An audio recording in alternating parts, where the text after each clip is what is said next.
Cope, are you ready? You've been a little quiet. Yeah, I was trying to see the ages recommended for this Attack of the Necron book. Yep.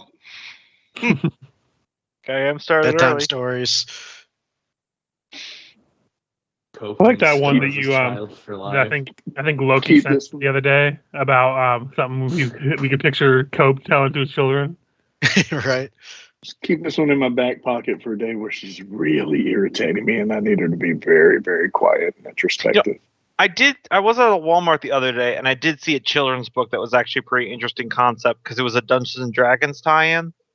It's about a girl who sneaks into a dungeon by wearing like fake ears, so that way everyone thinks she's like a monster, and then she ends up befriending like a goblin and a slime in the dungeon, and they rebel against the lich that runs it. That was actually a fun concept. I'm like, that's a good concept for a book. Yeah.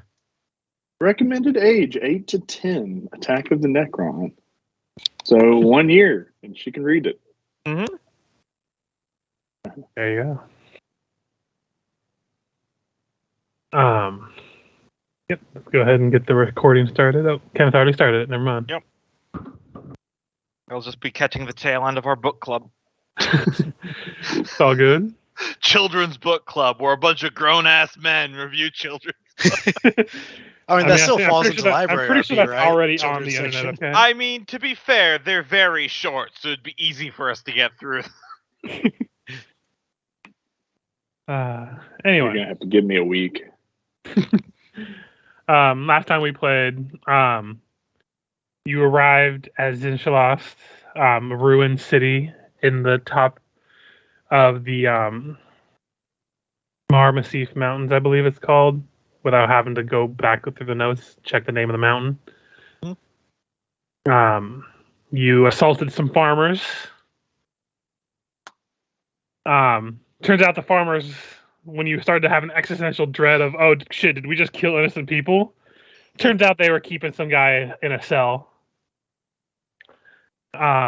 You met him by the name of... Hold on. Did not want to push that button because then it'll load me out of menu. You met a skulk by the name of... Why can I not find his name? Morgiv. He made mention that he needed help freeing his people from being enslaved, having broken free from the shackles of times long forgotten, or to be re-enslaved by the one that he calls the Hidden Beast. As he was escorting you there, he spoke of ancient prophecy of people returning that were those similar to the ones that freed them in times long ago. That it was written on their walls that they were destined to have saviors come and save them. You followed him down into these cave systems that are very complex and convoluted. Eventually, he would departed from you as he arrived at the village, trying to convince the other spared that you weren't a threat. You turned back and went down the path that led to the chambers of the Hidden Beast.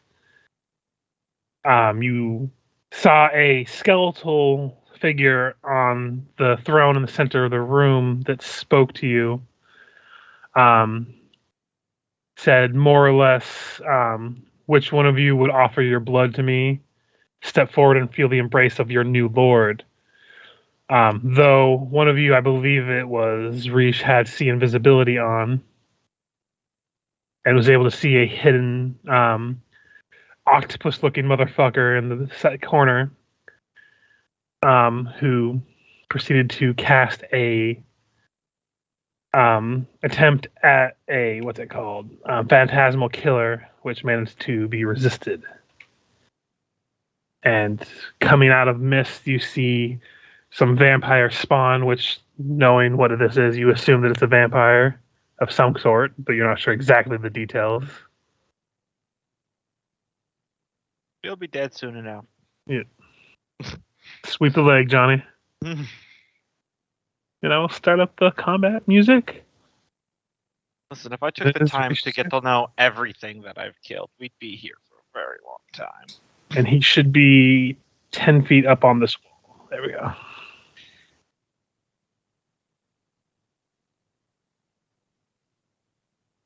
So yes, Kenneth, start us off.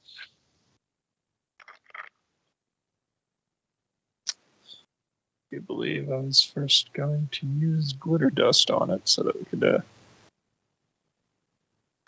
we could actually see where it is. Mm-hmm. Throw that out. You see, that is a will save to the blinded. Avoid being blinded. Also, as it's still Still glitter. covered in the dust, because glitter gets everywhere. It's the herpes of the craft world. It is. I can confirm this. So, unfortunately, the Phantasma Killer had broken his stealth, but now he is very clearly never going to be stealth again. As he is now, he is now completely enveloped in glitter. Anything else, or that your turn? That was an action. I could move, but well, there's stuff in that chamber that I don't want to particularly go toe to toe with. So. Gotcha. Fixa.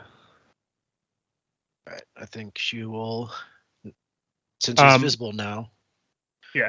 Now that he before you, sorry, I was going to interrupt you 1 second. I forgot to mention, as he became visible last time, but especially with the glitter dust on him, you do see multiple forms and images, as well as they seem to be kind of shuffling through their appearance a little bit. As those of you who have cast these spells would know, displacement and mirror images are on this creature. Does glitter dust affect mirror images or no? We decided no. Okay. All right.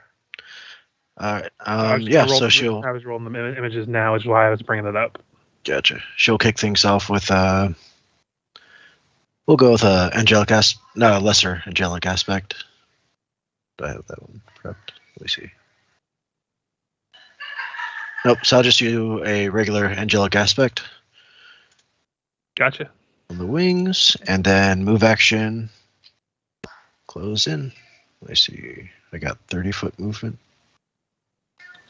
Yeah, so she'll go there. It will get an attack on you as you go through its threatened area. Okay. It is going to use a tentacle on you.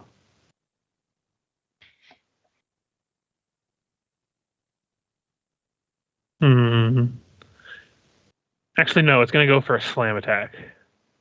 42. That'll hit. Okay, you take 10 points of damage, and you are hit by an energy drain. Is the attack kind of evil? Yeah. It's evil aligned? Okay. And you said negative energy? Yes, I'm just trying to see if it's more than just one level. I think it's just a one. But I'm just double checking real quick. I wish it would tell me. Hold on a second, sorry. You're fine. I think I'm going to try to tank these skinny dudes over here. Halloween rules tell me that as a were creature, I should be immune to vampires.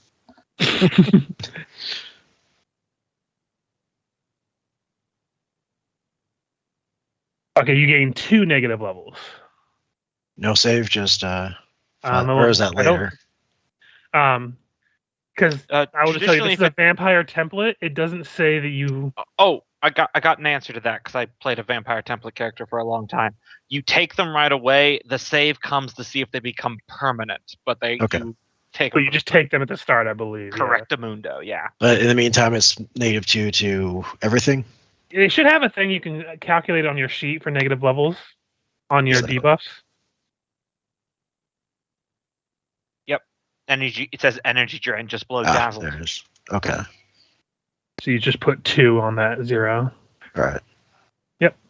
And then it should affect all your stats. Okay. Accordingly. Yep. There we go. All right. All good. Okay. Gork. Okay.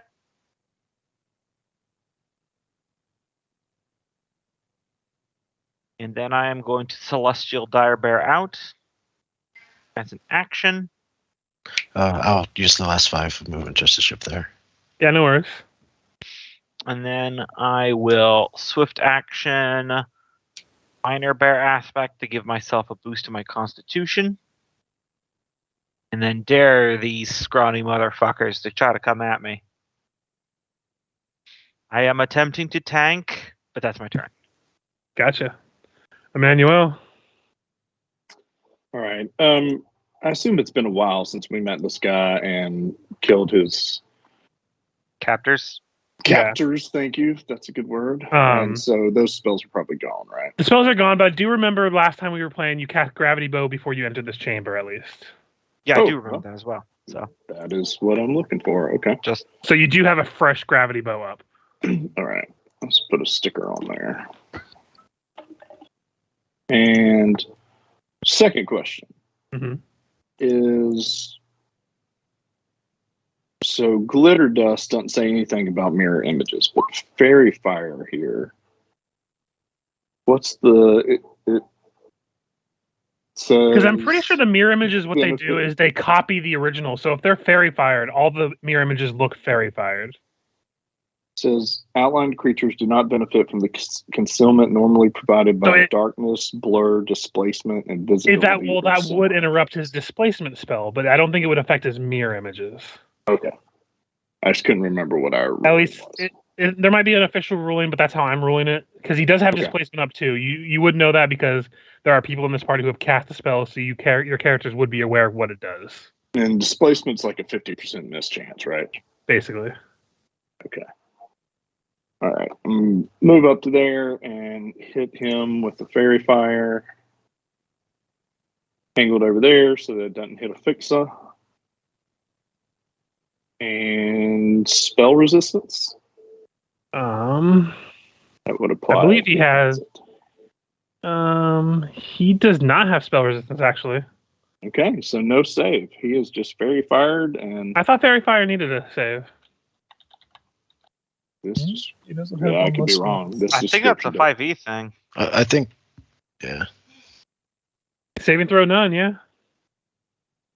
It's because it does less than the 5e equivalent. Yeah. 5e equivalent does all this and gives you advantage on attacks. This is just thwarts. Yeah, no, you're good. It's been a while since I've seen fairy fire and Pathfinder. We don't use it much in Pathfinder. It's because it's a druid spell. And when's the last time any of us played a druid outside of that one game where we all played druids? Oh, that was such a good game. We should do that again next time. Yes. You know what? Let's scrap our characters now and let's make Crystal Crimson For the Throne Crimson all Throne, three. yeah. Okay, so he is Run. fairy fired and he is glitter dusted. This guy is getting all kinds of colors. We're going to debuff the shit out of This guy is a walking pride parade, okay? Text the That's person. Just hope the Manuel's gender gonna reveal doesn't burn down the mountain. All right. And a bear comes up and eats a biscuit. The end. For some reason, the bear moves. Okay, Pledrum, you're up. You see a bunch of these vampire spawns just sharpening some blades on their fingertips as they look at Gork menacingly. I pop my neck. Michael, you there? Sorry, I was muted. I'm going to start my bardic performance, Inspire Courage. Then Good on I'm going to.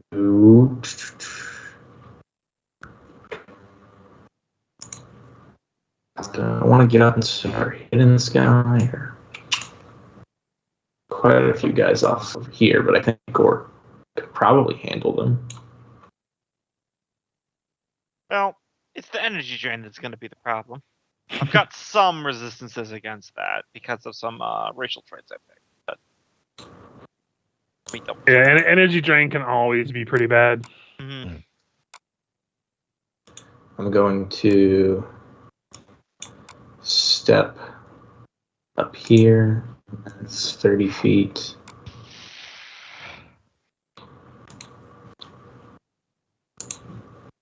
And It's always funny when you look up an ability and it links you to a video game before Pathfinder. Mm-hmm. Or you put in Pathfinder and they just get a bunch of pictures of a car or someone from Apex Legends. Yeah. Mirror image. 1d4 plus 4. 7 images. You beat out the weird tentacle monster with only 5.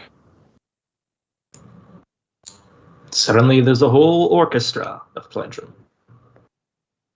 And that is my turn. They're just doing like the outsider snap as you step forward. Okay.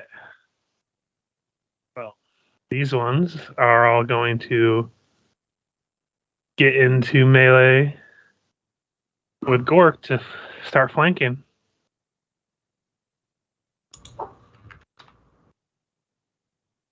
Let's see. So all these attacks will be at +2. Okay. Just making sure I got all my stuff going on. All right. Hit me. Okay, so I'm going to do the ones that only have 1 attack first. These are going to be their daggers. So first one, 39. That'll hit. Wait, They? why is that? Hold on, that damage is wrong. So before you take that damage. Okay. Are they evil aligned though? Because I got DR evil right now. These are not evil aligned. The damage is going to be a little higher because they do have sneak attack. Okay.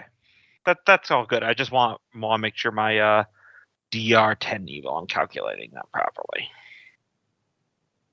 Yeah. So I'm fixing the damage right now. Gotcha. All goody. I'm gonna just test the roll again to see if it rolls the proper damage that you'll take. So that'll be 15, and then you take an additional, because this is all tacked on before damage reduction. So 30 damage total. Okay, so I will take 20 damage. 2 others are going to make dagger attacks against you. So next dagger, 22 will miss. Yes. Next dagger, 26, I imagine will miss. Yep.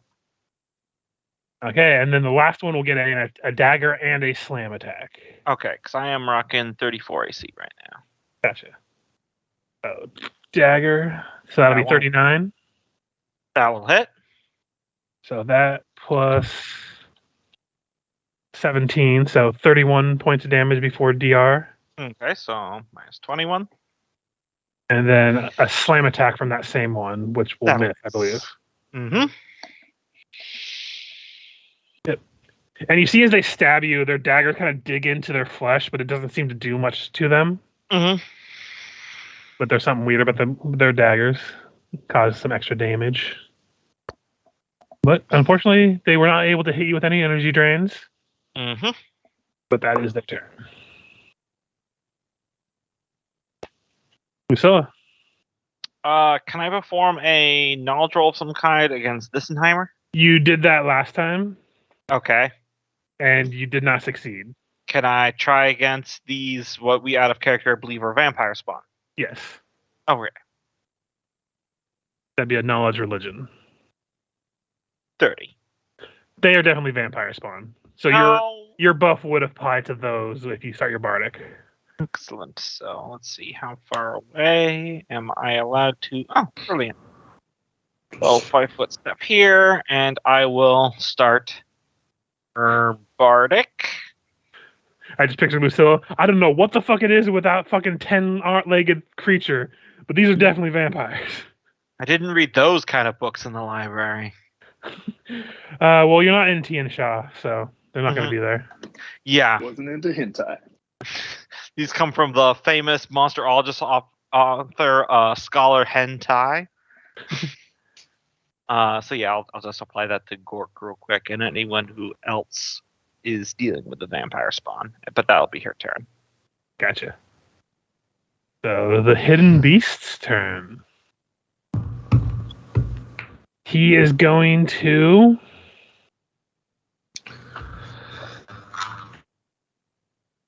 let's see. Casting defensively. Let me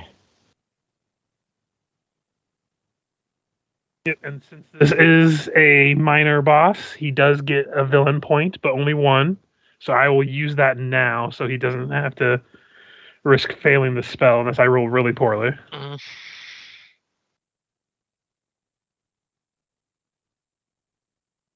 Okay, he's fine. So he's going to use telekinesis to attempt to disarm Afixa. Okay. So let me just check his combat maneuver because he gets that plus a bonus.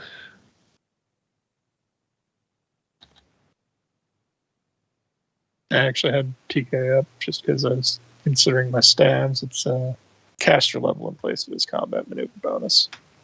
Plus It his says caster in stat. place of your combat maneuver bonus, you add your intelligence modifier or charisma in place of your strength or dex. So it's still a combat maneuver. You just get a bonus from. Yeah, so. Okay, this is to attempt to disarm Afixa. Does it 43. get spell resistance? Spell resistance applies normally. Okay, so spell resistance. So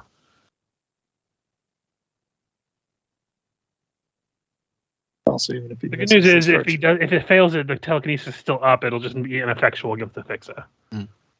Yes, good news for us. That'll miss. That'll fail? Yep. Okay, so it wobbles, and then you're able to hold on to it, and it just dissipates across you. I always forget that spell resistance applies to weaponry, too, if you're holding it. Yeah, it's kind of an aura surrounding the person. And it's just going to shimmy up another 5 feet on the wall.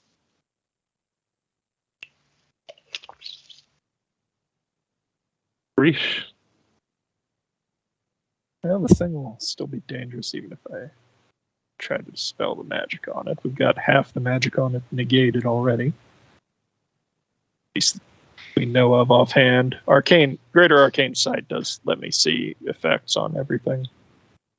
Which is... It has 3 spells currently on it. which was displacement, invisibility, and mirror images, wasn't it? The invisibility was dispelled after he cast an offensive spell because it wasn't greater. Yeah. You imagine it's the telekinesis. He just tried to use mirror images and displacement. Okay.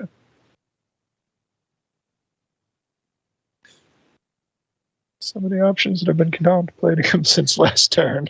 I still don't know what to do.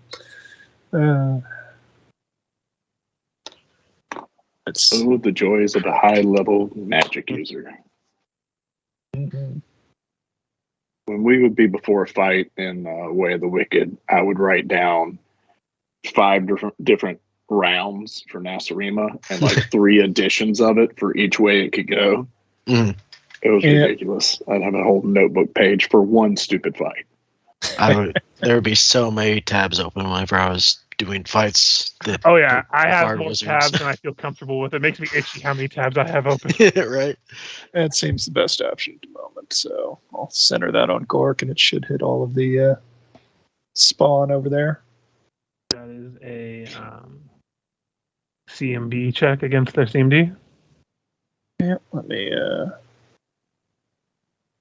quickly find it on there. There we go. 39. Yep, they are all definitely grappled. And we can still move through it. Yep, selective. Very nice. And they all take 9 points of damage. Let's see if they have DR. I guess it wouldn't matter because it's spell. Double check what it actually says. Type. They don't have DR anyway, so you're safe. Okay, Afixa.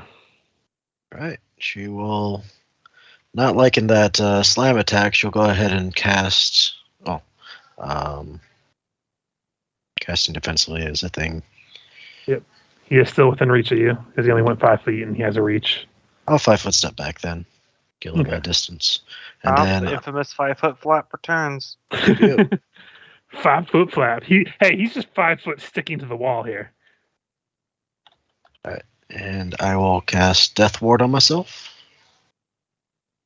And then smite the bitch. Does that get rid of your negative No, levels, or it just doesn't. for future ones? It just prevents future ones. Mhm. Yeah, it specifically says that. So Okay. That'll bring us to Gork, as you are surrounded by zombie spawn, or not zombie, vampire spawn. Not for much longer. All right, let's see here. No one's hit anything. Lucille Bardic, Pledrum Bardic. I thought you said Lucilla farted. I'm like, okay, that's Probably, but that's immaterial at this time. I'm gonna start with this one in the upper left-hand corner.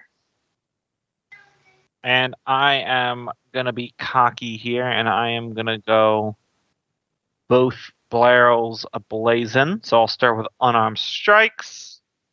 Yeah. Give me a second. They have a special ability real quick.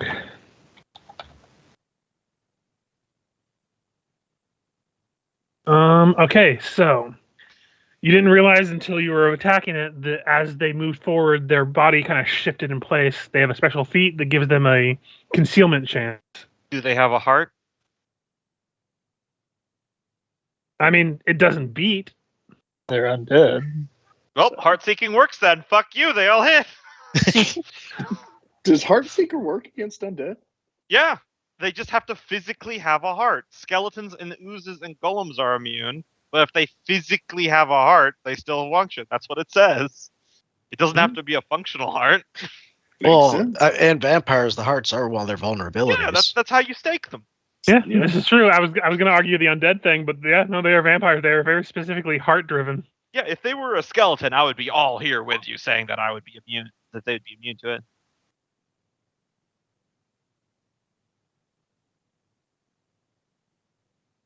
Mm-hmm.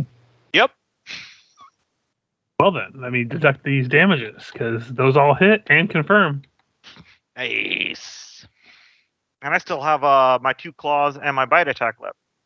Bad news is it does take all those attacks to finish off the first one. Good That's news fine. is you still have more attacks. Mm-hmm. You do see this one as you do the final blow turn into mist and begin to drift. Got it. I huff the vampire. You just put one paw over one nostril and use the other one to inhale it. My eyes just turn bloodshot. That's the good shit. Also, don't forget, Cocaine bear. my stuff would be good aligned as well, so you know. Because That's fine. They don't have DR, so you're okay, good. and silver and stuff like that. Okay, so Bear Claw against the one to the right there. Still up top. Gotcha. Bear Claw, Bear Claw. Both hit. Bear Claw, Bear Claw. Bear claw. Bear Bite. Hits. D2. That one is still up amazingly.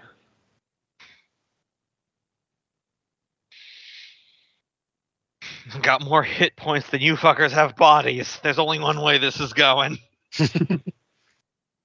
Emmanuel. Swift action. He's going to put up his aspect of the mouse and the tiger. He's going to. I feel like both those animals take a exception to being combined. Unless it's an Aesop's fable type deal. Both sides of the spectrum. Mirror image doesn't matter what your to hit is. If you hit, you roll separately, right? Mm-hmm. Yeah. Okay. Then he is going to full attack using undead bane arrows, even though I don't know if this guy is undead. So if he is not, then these do not have an extra +2 that I've calculated in there. They do, so you're good. All right. Well, then here it comes. Those would the first two would hit. But go ahead and roll a d6. All right.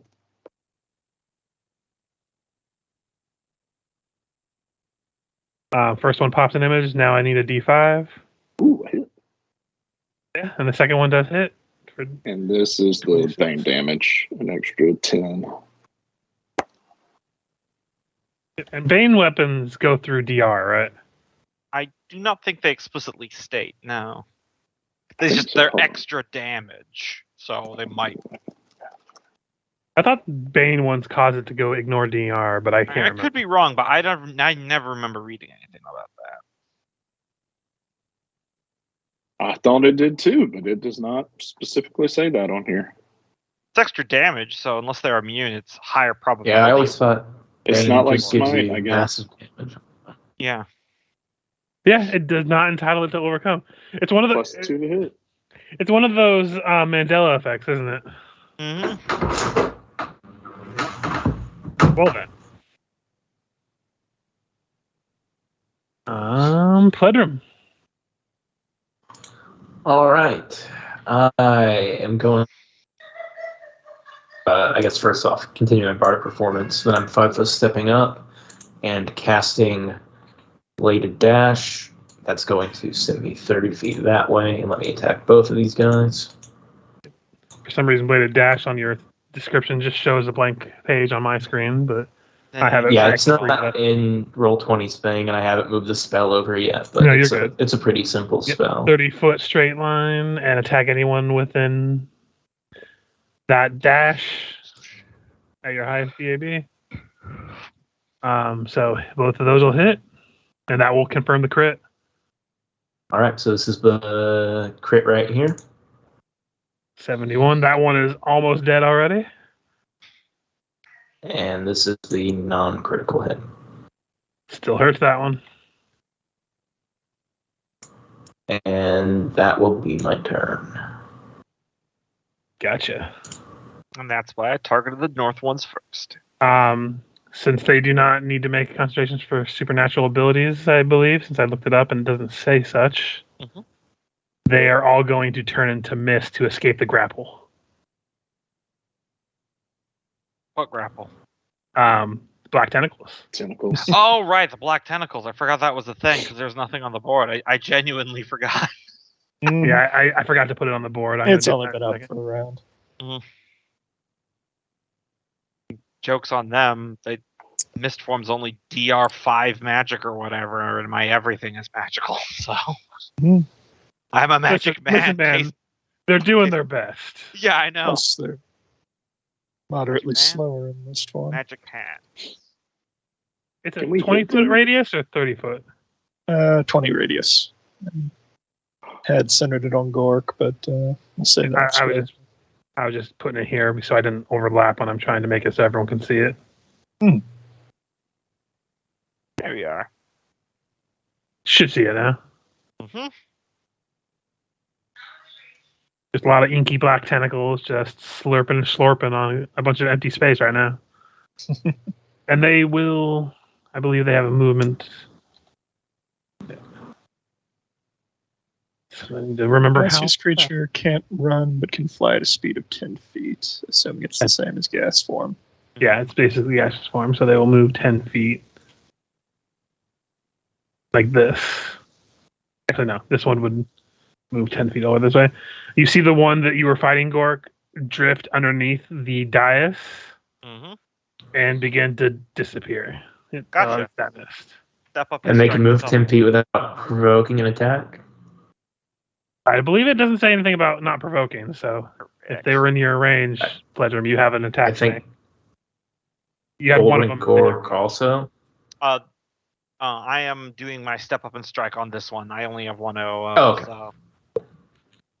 Because this is the one I wounded, so I'm just making sure it's Dunzo's. Mm-hmm. I'll just. Yeah, so you that long string will definitely hit. That one is still up, but it is missed. Jesus, Pledrum. So, because of a clause enchantment, I get 2 AOs against the one target when they try to run away from me. So 1, 2. Yeah, he's dead. Okay. And he's going to turn to mist and now begin to drift into the same location, but that'll happen I know next where I'm round. going to take a shit in a minute. so I moderately think important question. Do we have a way to cure blindness? Because it might come up here in a minute. I have one restoration. I think that fixes blindness, but I was thinking about using that for my negative levels. I feel like I should say I'm in danger.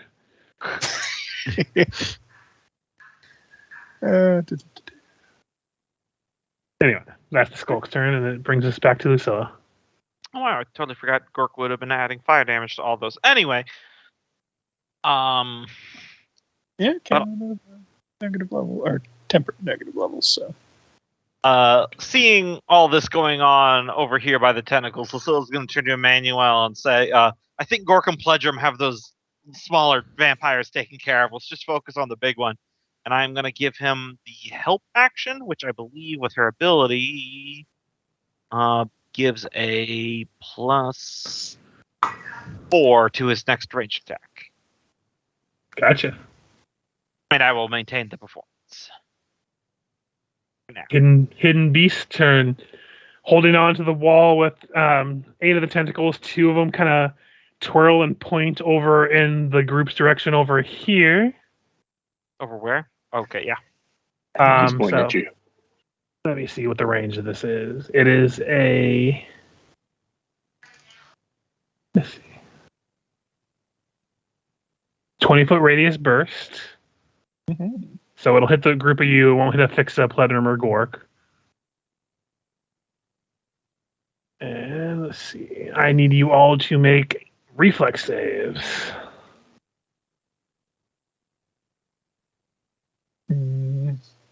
As a bunch of skeletal limbs and arms and stuff begin to reach out from the ground and grab at you. No, spooky, scary skeletons. 31. It is my best save, but Manuel apparently just steps on the bones. Because I believe him and Dose both have evasion, don't they?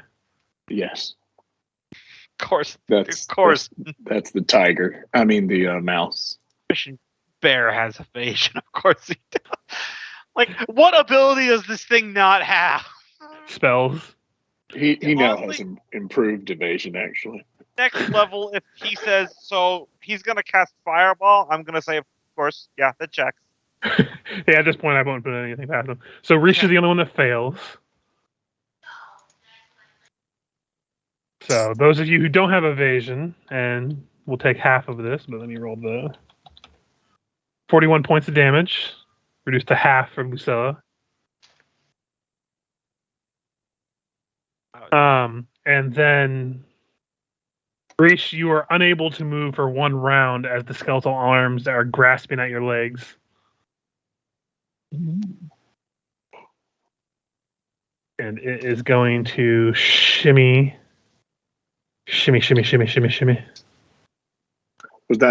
Are the skeletons still around? Was that like a burst effect? It's like a burst skeletal grasp, like a bunch of like little arms on the ground. I just didn't know what spell it was. But if you pass a save, they don't affect you at all, even if they're still there on your turn. And it was there, and that is its turn. Reesh.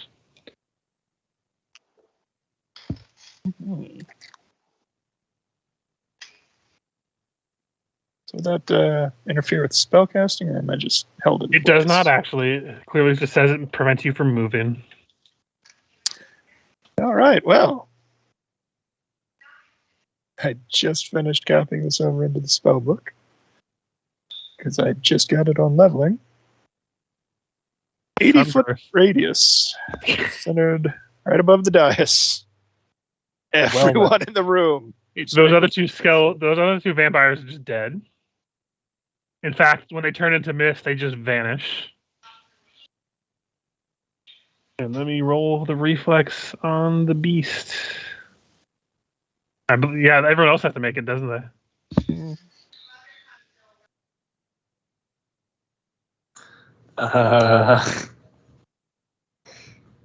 Oop, Lucilla's totally getting blinded.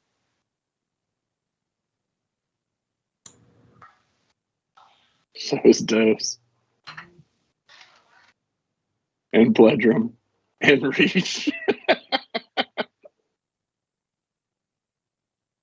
And Gork. You just shut down everyone but Emmanuel and Fixa. That's why I asked. I've got a sensibility. I can still function. So he takes half of the 69. Nice, by the way. Hey, someone appreciated that joke in the background. Yeah, they did. Mm. And he is not blinded, but a lot of other people are. But his compatriots are all just kaput. Is the reason I didn't upcast it. And actually, I think I'll re-roll my reflex save because it's a 2. You know what? I am going to tap a hero point to give Gork that +4, allowing him to succeed. Lucilla's just going to be blinded. We take Very well. 18 and have it if you saved. Alright. The damage isn't too bad if you're not fighting undead. But the undead suffer greatly. Wish I could have made it selective, but it's level 8. That's the highest I can cast. So only one of those vampire spawns' misty form seemed to have vanished. The other ones all just got evaporated by a burst of sunlight. Yeah, because that one I probably put it over your head and even gotten to the dais yet. Oh God, no. Well then, I fix that. But you're not blind, so Correct. So I'll move in and attack. go for it. It has been smoten, so. Jesus Christ. Doesn't confirm because natural 1, but does it? 45. Yeah, it's not too happy.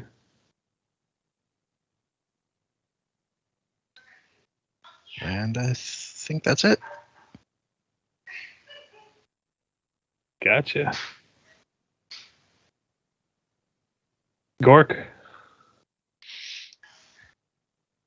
All right, let's see here. What are the rules about charging over this dais here when I'm a large creature? I don't think it would be an issue. All right. It is up on the wall about 15 feet off the ground, by the way. Would I be able to charge it into a claw attack? And what's your reach? Just still normal, adjacent. Then probably not, because it's higher up on the wall for you to not be able to hit it. Okay.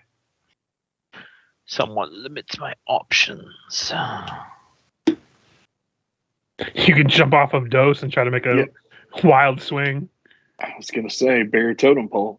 Yeah, I'm going to use Dose as a fleshy trampoline. 2 bears in a trench coat. Let's do it. And he's got the weird anatomy that actually probably looks like a spongy sort of. It totally checks out. It makes off the dais onto him. He's gonna, sink down in and then spring back out. He'll make that sound that the springs do from Sonic the Hedgehog, just dong.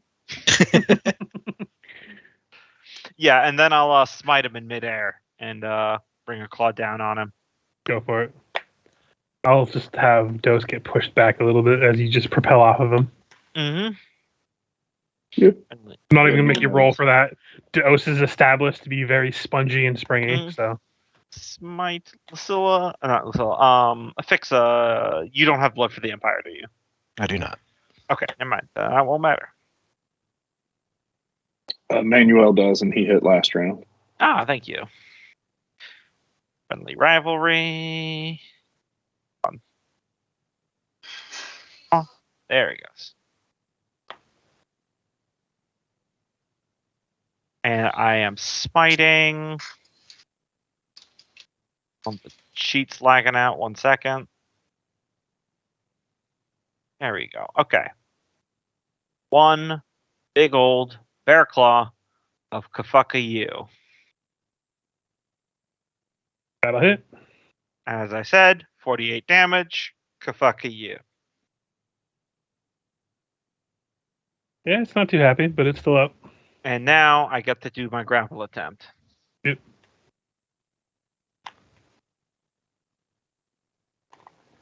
Unfortunately, that will not succeed. Okay, it was worth a shot. It's my turn? Yep. Okay. Goes to Emmanuel. I was about to say mirror images, but Gork doesn't have to worry about that. So Correct. Is he within this creature's things 15 feet up and he's 10 feet over 20? I don't know. I would say Geometry no, works. because the way he's positioned, he's higher up. Like if he was Okay. adjacent to you, he would be within reach. But All right. He'll even take a 5-foot step back just to make sure. And then, I'm sorry, do we have Lucilla's buff up? not probably. It doesn't apply to him. All right, full attack again with Bane arrows. All three of those would hit. Go ahead and roll me a d4. Oh, 1d4. Yeah, First one will- 3 images. Yep, got another 1d4 because he still hit All the right, first that's extra damage. That's 6 extra damage on that one that hit. one. Okay, 1d4. that one will pop an image. So now it's a 1d3. Oh, I forgot Gork extra d6 of fire damage again. That one will pop an image. All right, and Dose will go up to the stairs, walk around. Isn't Dose blinded? Just checking. Yep, he's blind, so he's gonna come over here and juggle an apple.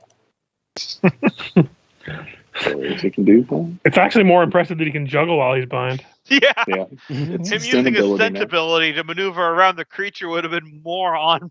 But this is more on brand. All right, Okay. that's Blood Also, before I forget, that 1d6 of fire damage. Gotcha. Back to keep- 2. Seems to not take much damage from fire damage. Okay, just checking.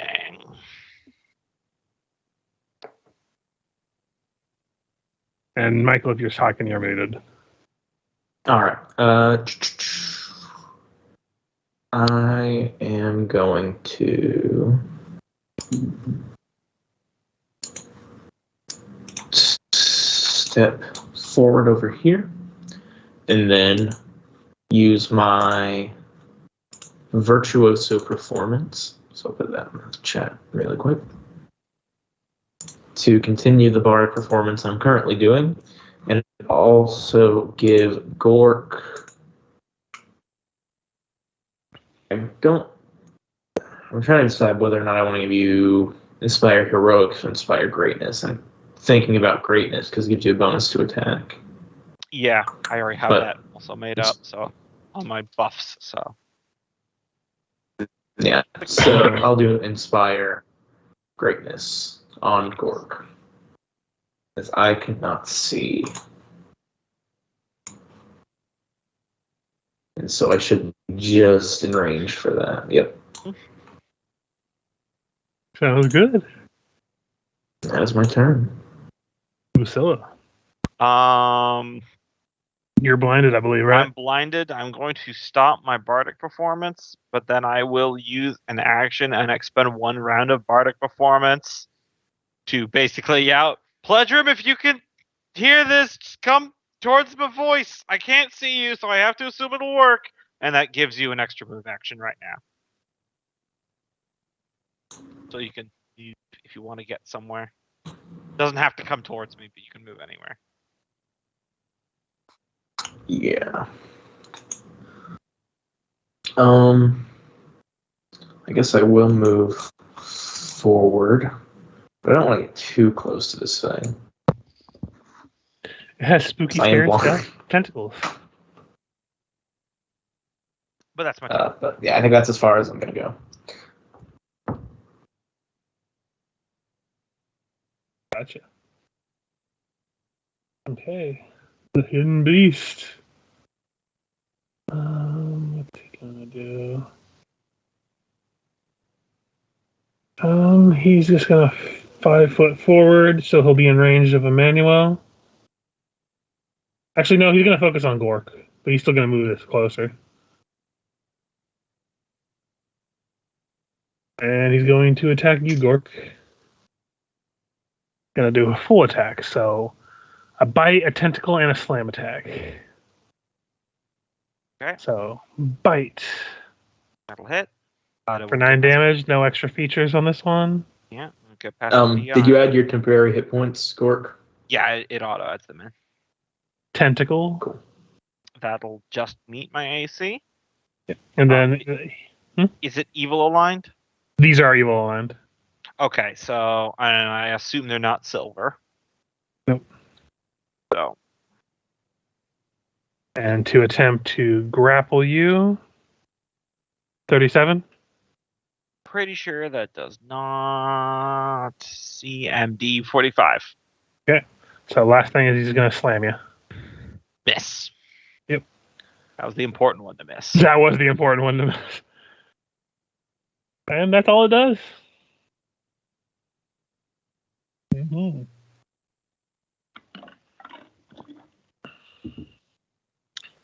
Well, now that I can move again, I'm going to use one of my pool points to grab That's the their fun official doodle term. and teleport over to the middle of the tentacles.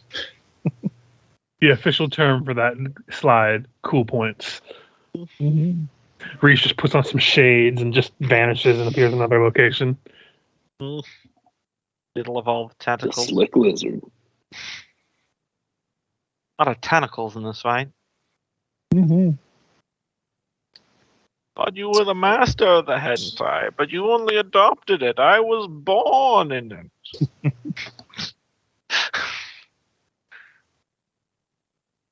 Oh, out of particularly good ideas. Got sunburst on a scroll, but yeah, we were already dealing with the fallout of the first one. Yeah. Do you have a group deafness you could hit us with? I do not have thunderclap or whatever it is that. Have you Mike's tried been just using the other one? hitting it with damage? Yes, that's what I'm leaning at right now. Is acid arrow, old acid arrow. 21 touch. That will just hit its touch. Yay. So it takes 6 acid points now.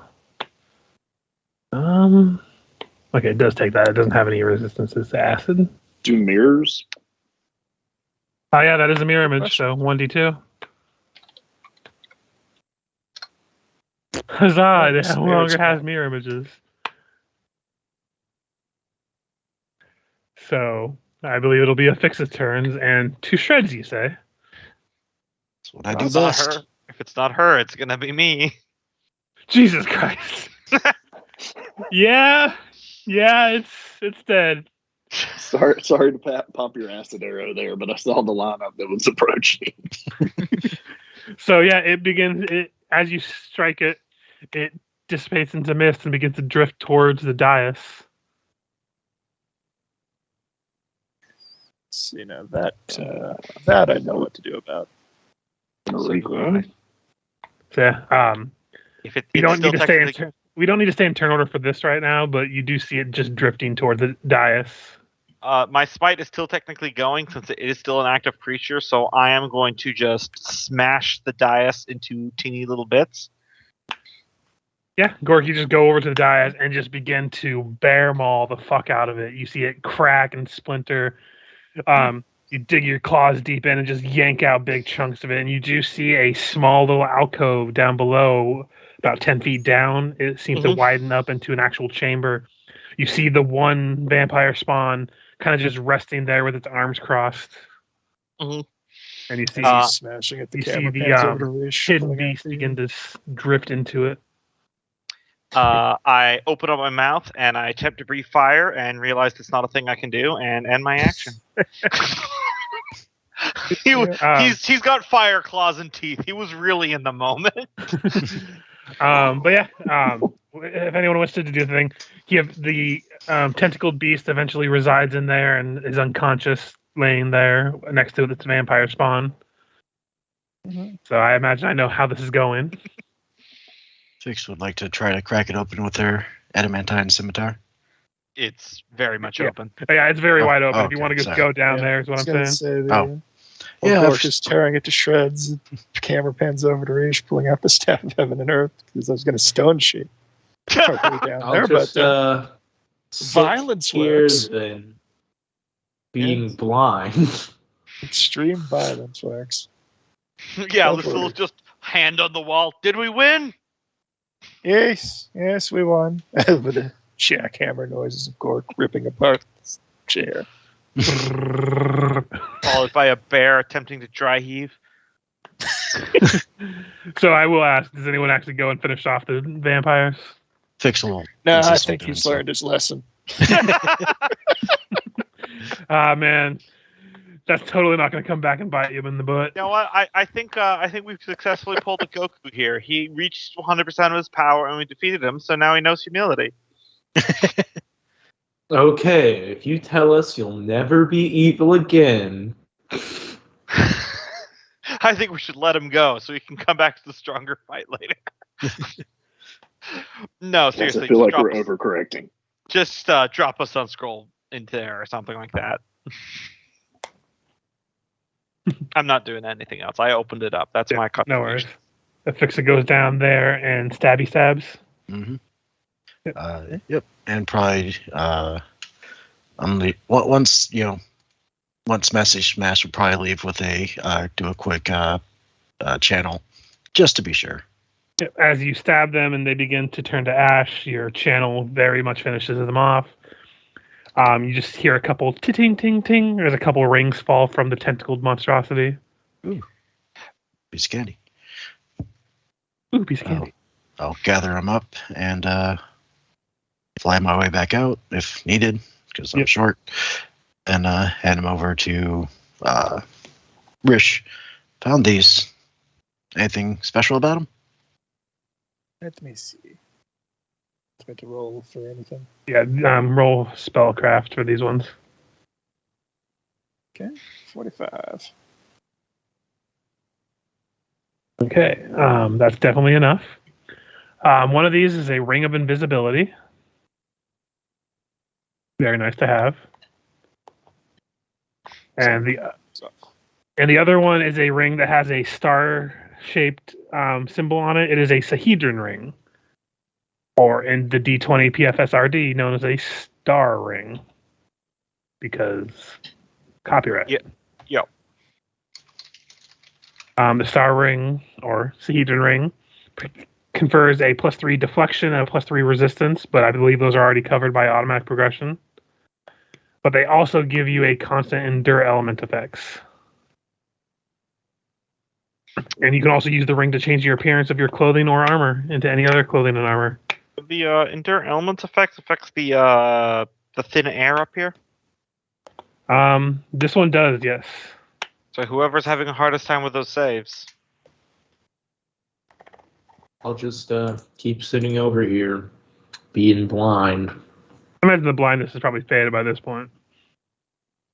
I don't know if that's how that spell works. Oh, does it stay? Oh, damn. I think it's permanent blindness. That's why he asked if we had any way to remove blindness. Never mind. Lucilla is Doesn't also say how long it lasts, and it is an instantaneous duration spell. So Yeah, so we are forever blind until someone does something.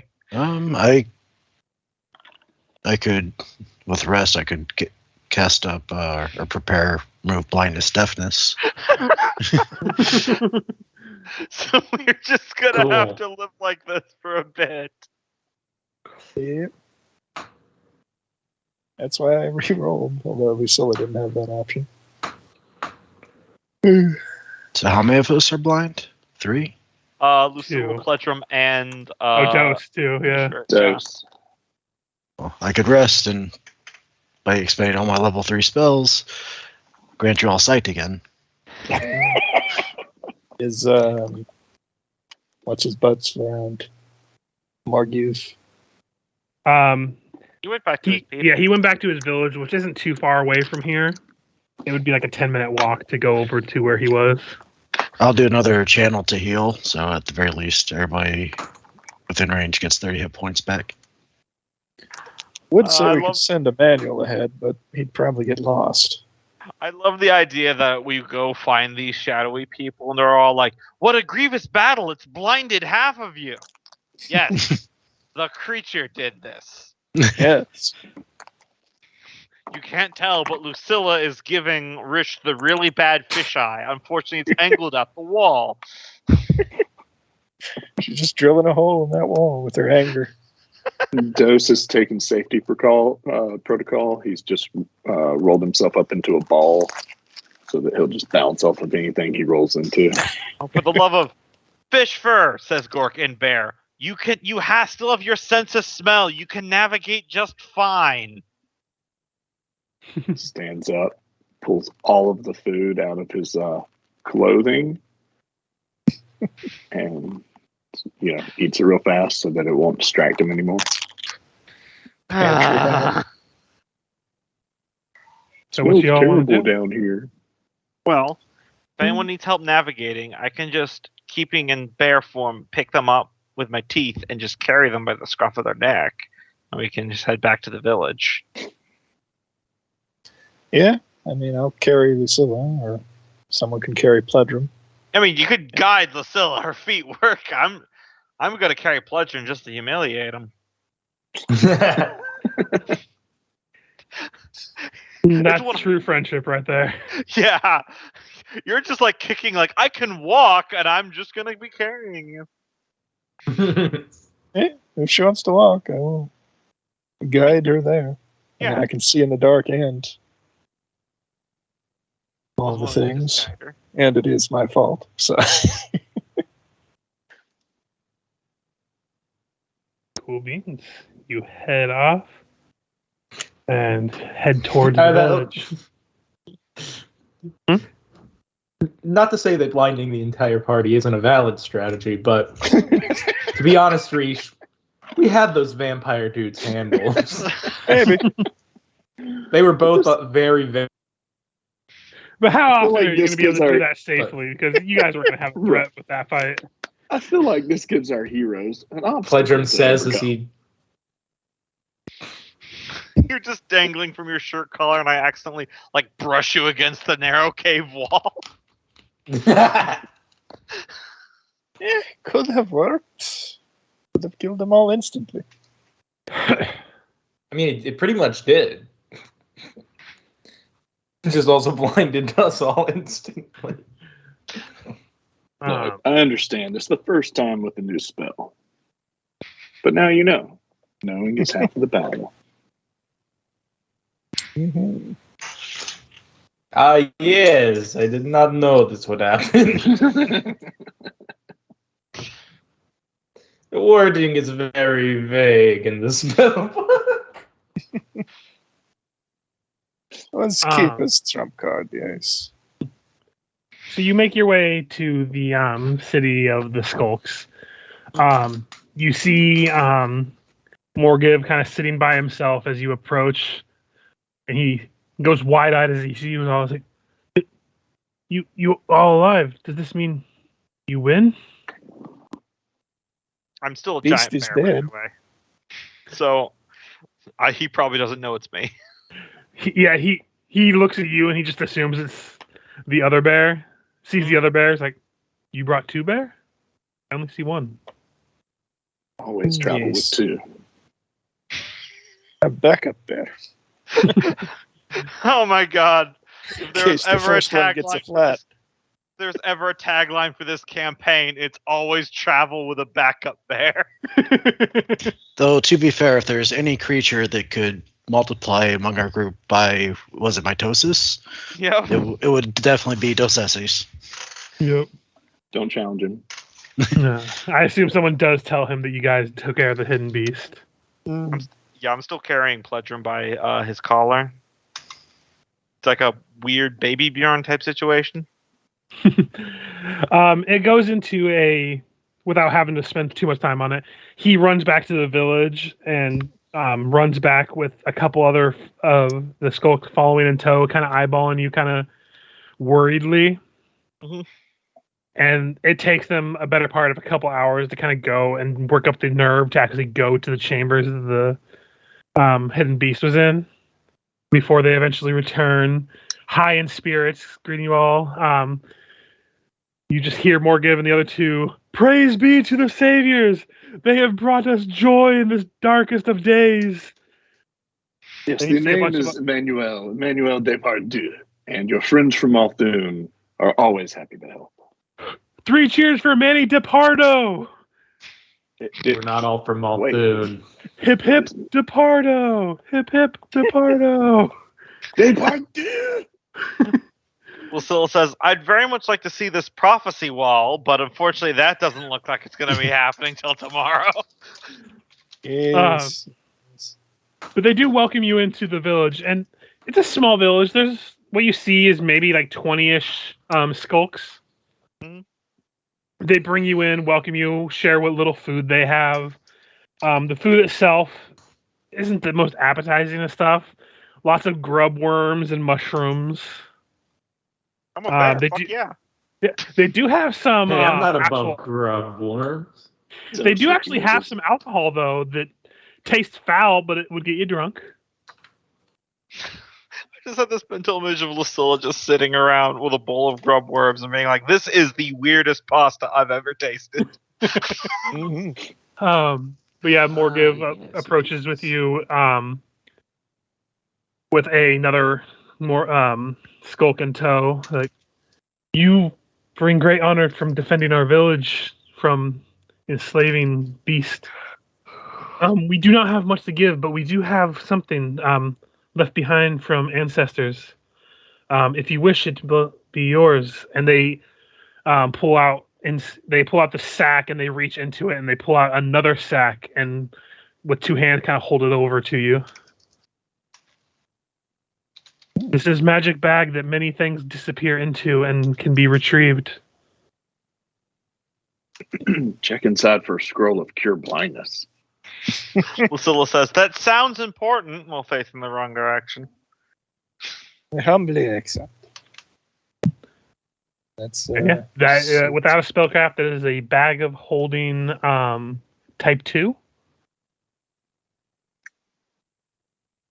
And reaching inside, you would have to think of the item, but you characters would know to turn it inside out if you wanted to see what was in it.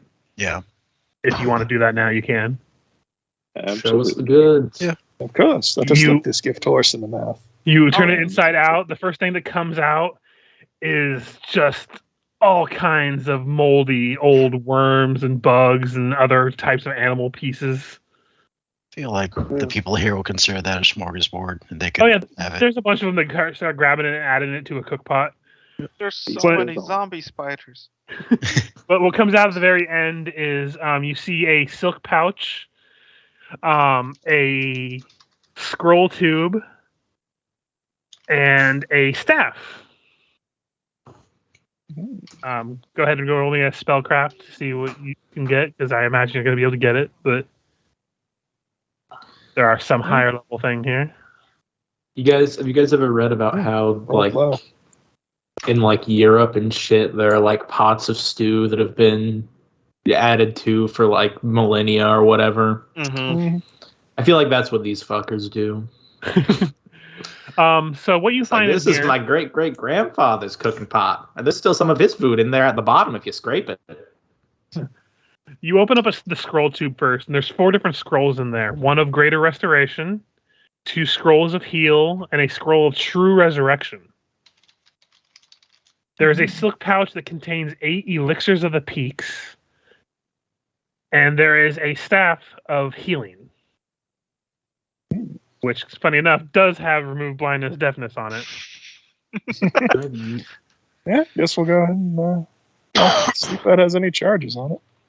It does have all the charges on it, Okay. and it has two uses of remove blindness, deafness. So Okay, so less than 5 of us are blind, so might as well fix that now.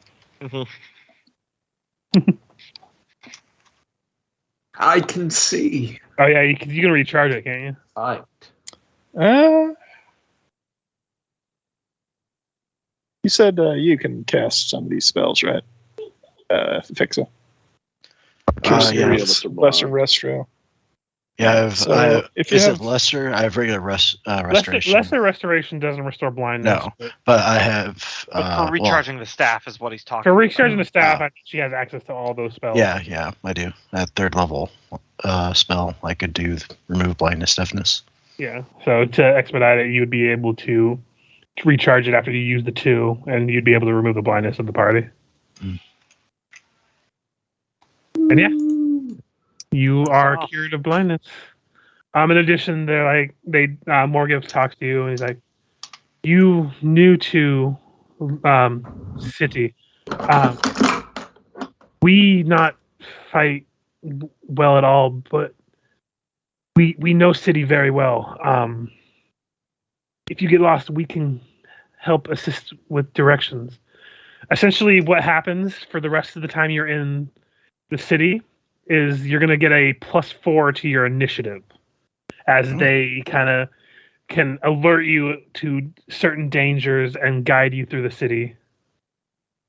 And that is basically what it amounts to as you're traveling through what is known as the lower city, which is all the parts that they have access to, which is not obviously the big building that's up next to the giant head. What language are they speaking again? Thessalonian. So a lot of you wouldn't know and understand it, but there's a few. So, can y'all ask them if they know where the giant we're looking for is? You mean the wizard? No, I mean the giant that might be into resistance fighters. All right, that one. I relay. As you communicate to him, he's like, I do not know giant of which you speak, but I can direct you to giant encampment. Many hold up there. You may be able to find what you seek there. Could be. It's worth a shot. Don't have any other leads. Yeah, I mean, we don't have to walk in, but if we get there, maybe can you scry them with your flying eyeball? Reach? Yeah. And maybe if one has a name tag on, I don't know. Technically, I forgot about the head in the mountain. yep.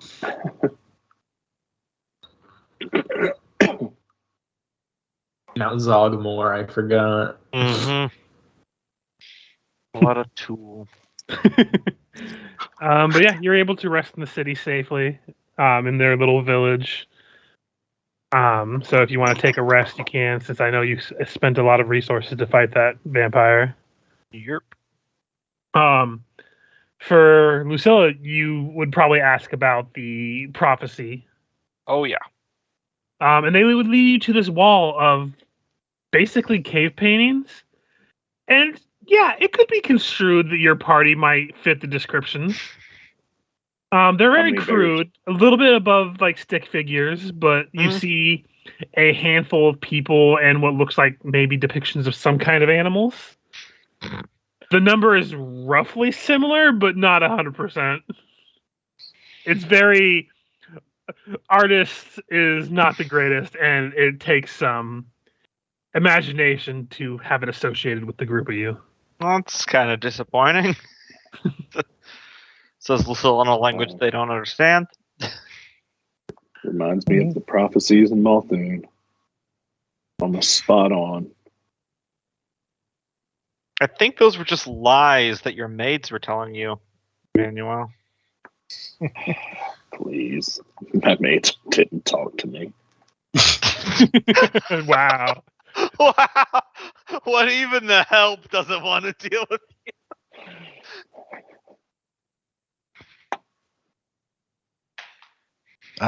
I will go ahead and use restoration on myself to remove the negative levels.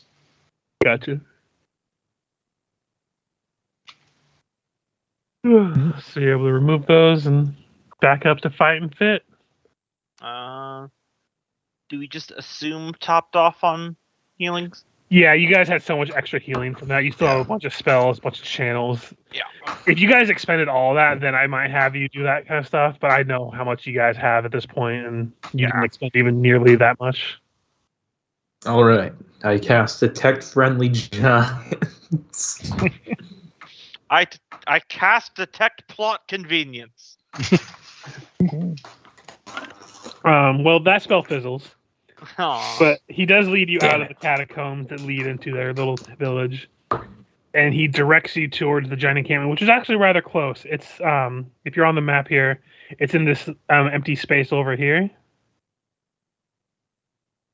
This big wide empty space here is just a encampment of tents and such.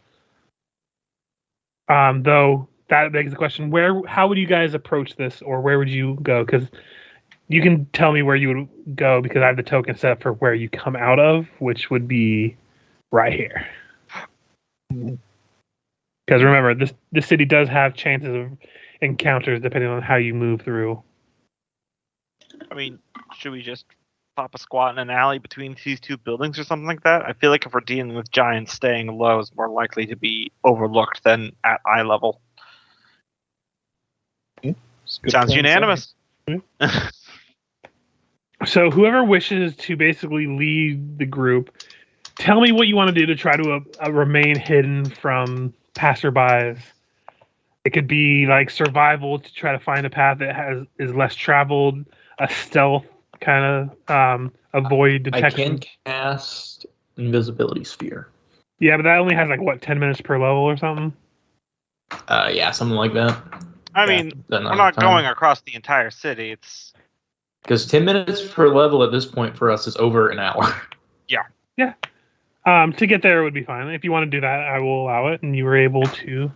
And I can do a survival to find the path.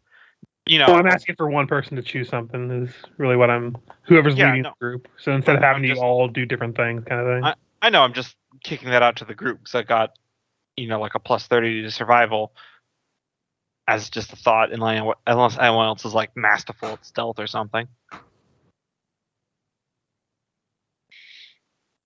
I'm pretty good. I got a plus 24. Oh. All right. You can do that then. Okay. Go ahead and whoever. Oh, so I had to drain them. Yeah. With the invisibility sphere and the stealth, that's easy enough. I'll tap a hero point to reroll that. I mean, it would be a 47 with the stealth and invisibility sphere. If you want to reroll it or not. Nope, I'm good. 49 because the energy drain was factored in on that one. Yeah. Even better. So go ahead and Afixa, go and roll me a perception as you're leading the group in trying to avoid detection. Okay. You said roll stealth? No, perception. No, perception. Because you're stealth, you're not going to get detected. Right. Okay.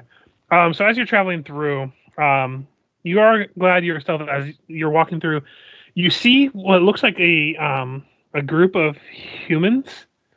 But as you're passing by them and you're trying to keep your distance to not, even with the invisibility, you don't want to alert them. There's something definitely seems off about them. They're wearing loose-fitting robes that don't seem to flow like normal robes would. You see one of them looks like it has a horned brow that kind of sticks out a little bit from the robe. One of them reaches to push away some debris and has clawed fingers. One has goatish legs with cloven hooves. But they don't take notice of you as they kind of just seem to be focused on looking for something else and don't take notice with your massive stealth.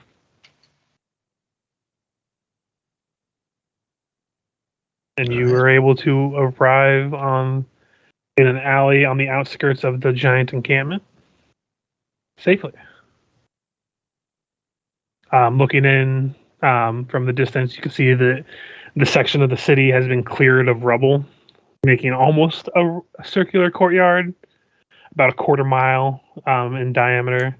You see many oversized tents, shelters. What was that? Oh, I was just going to say, I forget, did we ever actually end up organizing a meeting place with this guy through the dream spell? He never got back to us, and it's been over a day, so... Yeah. Not sure how he would communicate back to you, but what was the exact say? Did we? Him?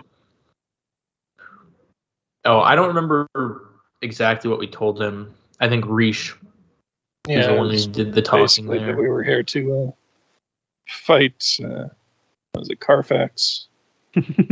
Car's dog, but yes. Mhm.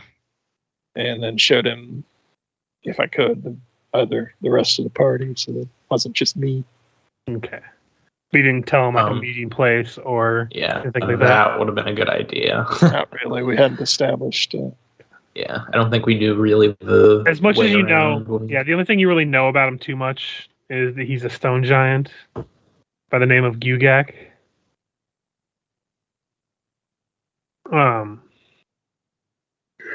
But yeah, I mean, I have the spell. We could establish a point at somewhere. Mhm. yeah. Looking in, you see the tents and crude shelters have been erected in the clearing. Looking over, there are a lot of giants here. In the hundreds. You see occasional hill giants, frost giants, stone giants. It's hard to put an exact number to them, but it's definitely in the multiple hundreds. Occasionally, you see these massive giants with runes across their body that seem to yell at them and make orders to do different things. But this seems to be a place of either like rest or imprisonment or both. It's like finding a Gugak and a giant stack.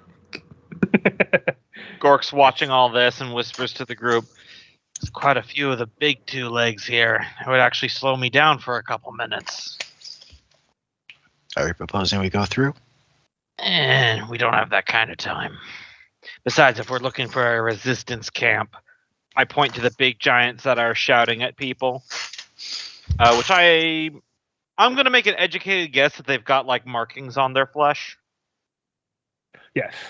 They have like Yeah. runes engraved into their flesh. Yeah.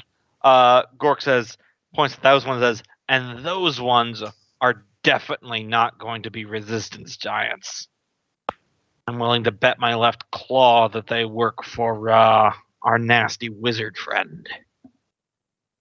If there's any targets we want to go for, I think those are the high value ones. Yeah, I don't think charging hundreds of giants is the smart idea right now. No, I'm referring to either sneaking in and sneaking out, or just waiting until they're separated. I don't know. Do we want to take our time with this and observe? Lucille speaks up and says, well, if we're looking for allies, maybe it'd be better just to keep a low profile rather than kicking the hornet's nest. That's a good point. They probably wouldn't keep prisoners, would they? Probably just, I mean, they might, but I don't think all of us could sneak in easily. Still talking. It's strange role playing two characters as not a game master.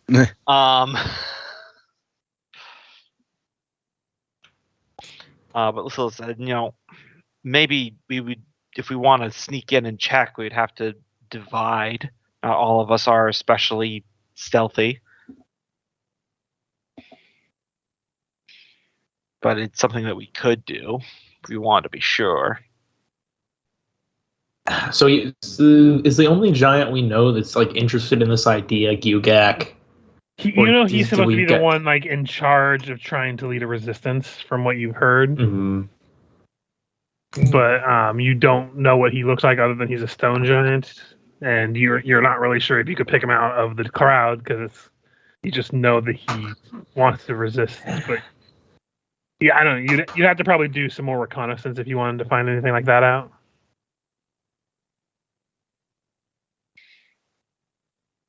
Right now, you basically just arrived and kind of overlooking this area. You haven't really done much otherwise so far.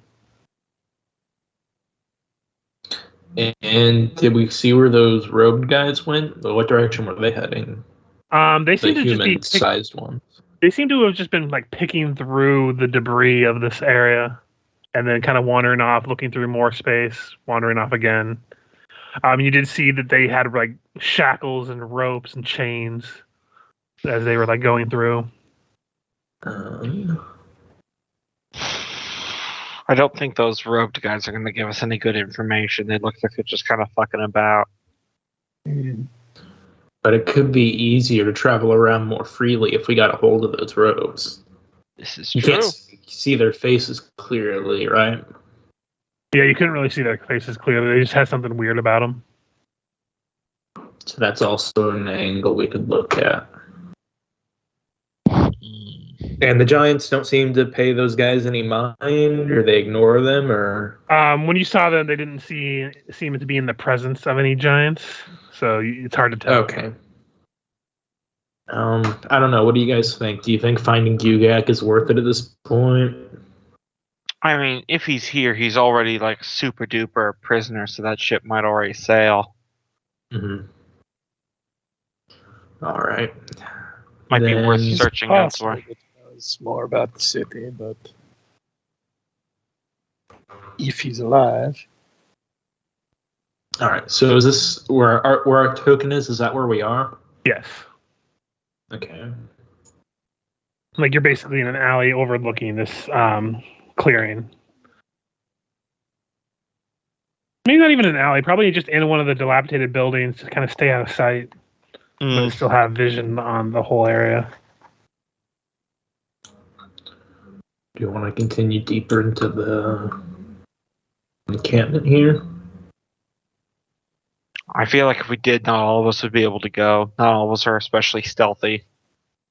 Well, at the very least, I could go. I may not be the most perceptive, but at the very least, I could fly out. Yeah, and keep in mind, if you did need to like do any kind of reconnaissance, you do have a ring that lets you basically have permanent invisibility now.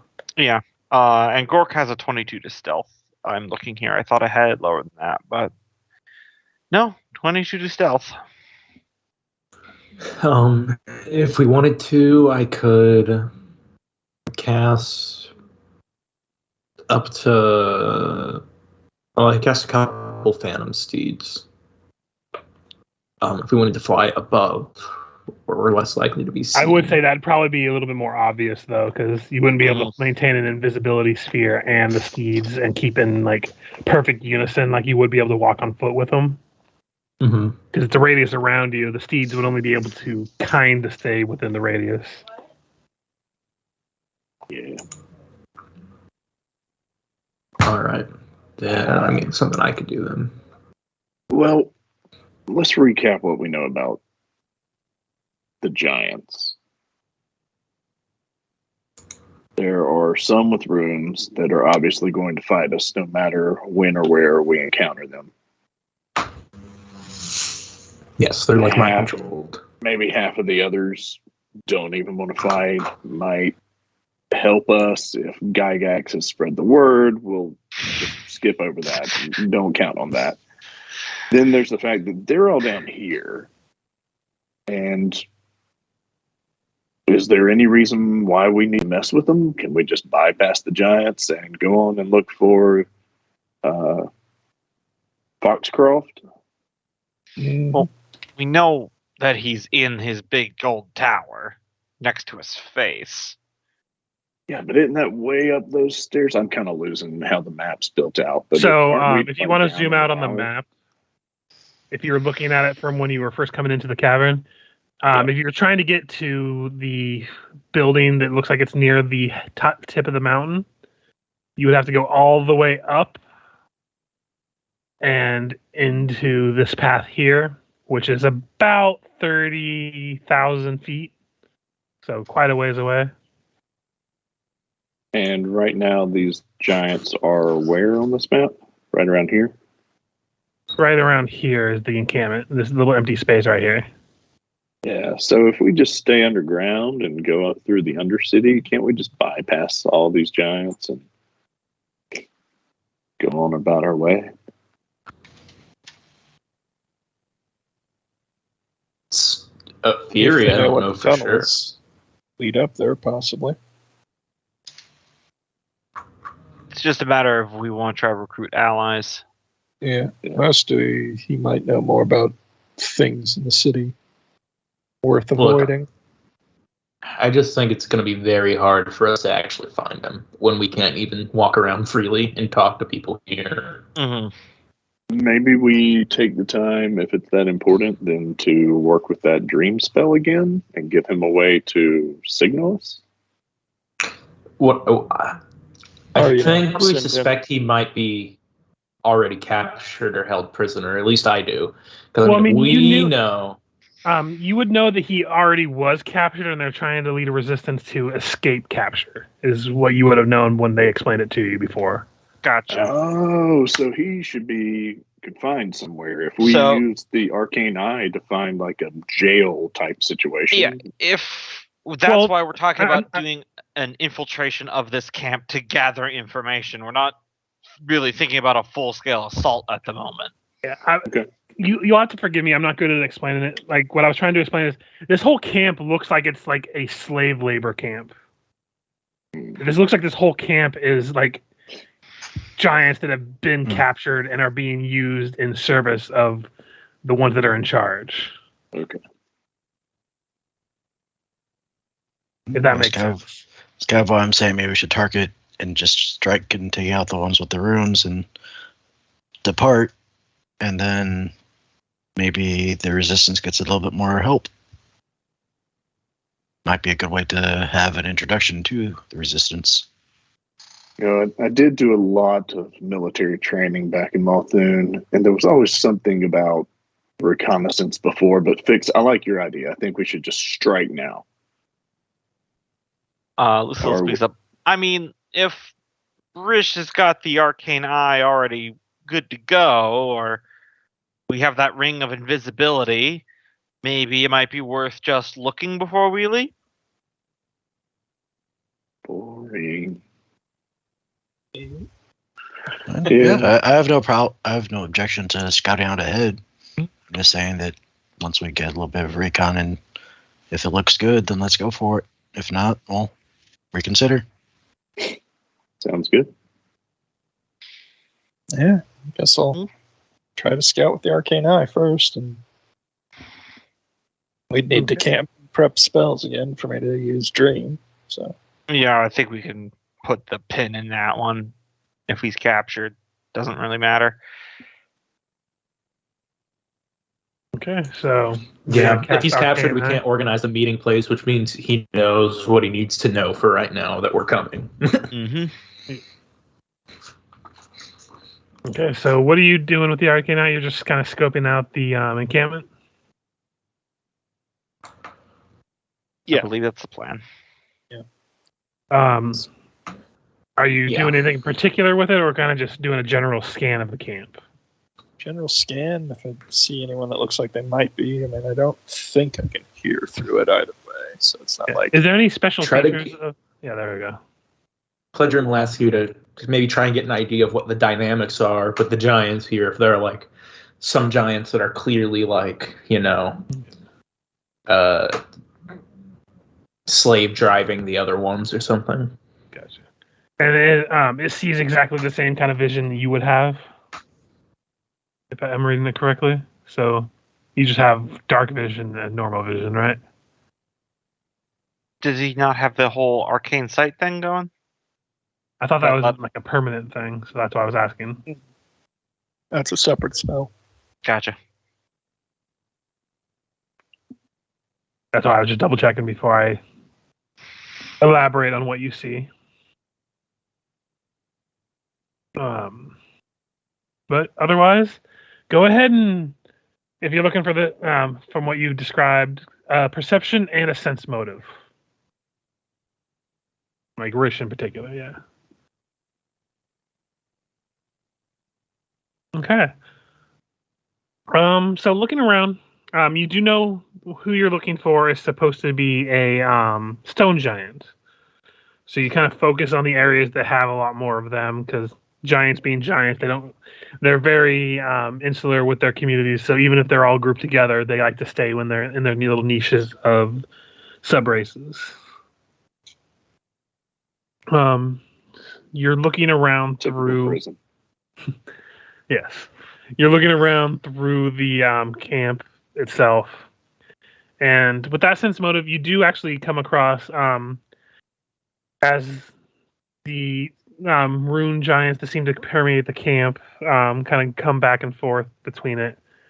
You see a pair of stone giants at one point kind of they're like talking, and then you see them kind of side eye the rune giant and wait for it to pass. And as it passes, they begin to talk again. I believe you can't hear anything through the eye, so. But you do see that they seem to be a little bit more on edge when the rune giant itself was around. But other than that, you don't detect anything out of the ordinary. Again, it's hard to get a head count. The giants are in the hundreds in this camp, so. So definitely some tension between the giant type we're looking for and the Runelord. One thing I will elaborate on is not every one of them looks like they're completely subjugated. There are some giants in this camp that looks like they're enjoying the aspect of basically rallying behind these massive rune giants that look stronger than them. So it's kind of a mixed bag. Some of them look unhappy, some of them look content, some of them look excited, and some of them just look miserable.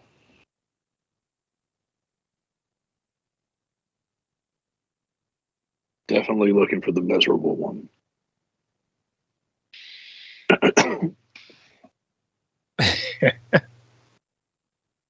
Well, what do we want to do now? We want to exploit their negative feelings towards their boss to radicalize them politically. Just go up to them. Have you ever thought of joining a union? How do you feel about the Socialist Party? Listen, there's some really interesting articles online I can email to you. I'm thinking if we use Dream, we can use this cleared out building thing as a meeting place. We want to try and sneak in. Yeah.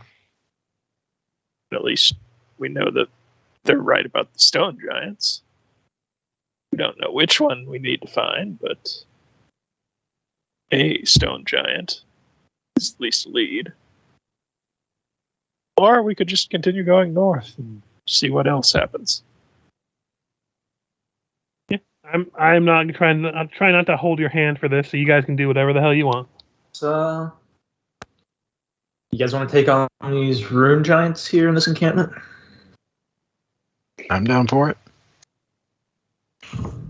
Worst case scenario, if they get back up too quickly, we always have getaway put up. So, Yeah. How How many did you say there were? Scared. Of the rune giants? It differs. They're in the camp itself, anywhere from a dozen to 2 dozen, but they don't all travel all together. You see me sometimes in pairs, sometimes in groups, sometimes by themselves. It's not like uniform, like military, like and they still have some of their sycophants as well. Yeah, like I tried to express, they don't look like they're all against this in this camp. Yeah. I need a quick reminder. How many blindness, deafness removals did I need to cast at the day? It was the staff we use. The staff, and then you could just recharge it with your spells, I believe, the previous day. So yeah, you can. I believe the only spells you guys have used. Yeah, the only spells you've used today, I believe, are the Invisibility Sphere from Pledrum and the Arcane Eye from Reesh. Okay, so all the other spells I think are good for right now. Okay, I wasn't sure if I had to use a blindness, deafness to get. I believe as long as you have access to that spell, you can just use one of your spell slots to recharge the staff. I could be wrong, but I'll just rule it like that for now. Yeah, okay. I think after we used the staff, the only one that was ambiguous was Dose, and so we can. It's probably not the biggest thing to hand wave that. All right, let's just get down all of our options here, and then we can just vote on what we want to do. So, Option 1, we attack Giant Camp number 1. Right. Option 2, we continue up north and just see what else we can see.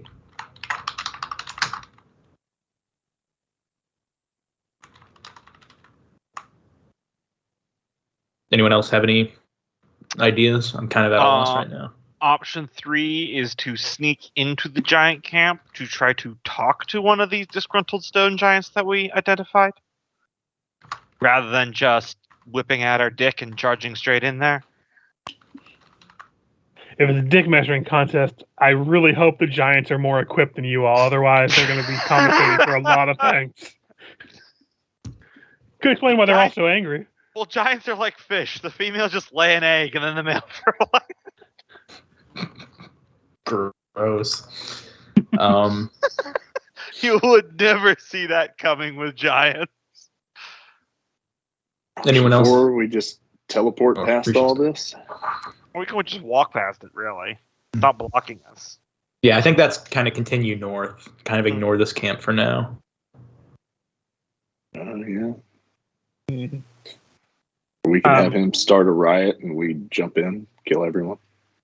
That's the sneak into the giant camp and talk. While you guys are discussing this, I need a fortitude save from everybody. Right. Aside from anybody who... Did anybody wear the star ring? No one said so. Yeah, decided. Didn't Pledrum already have effects from it? I believe you saved against, like, you used a hero point to save against it. Yeah, something like that, I think. Okay, so 1, 2, 3. Oh, I also need one from Dose, by the way. Yeah, sorry. In I'm addition to turning everything off all my conditions to make sure I'm not accidentally buffing.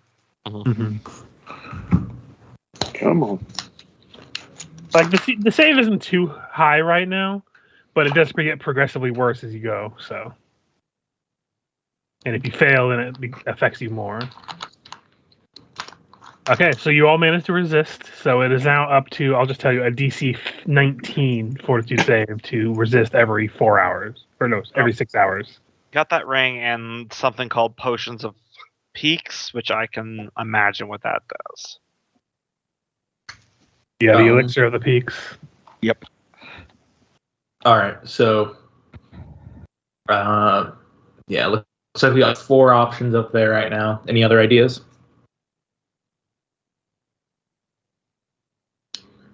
Cool. Yeah. Who wants to attack the giant camp? I'm up for attacking. All right. So that what you want to?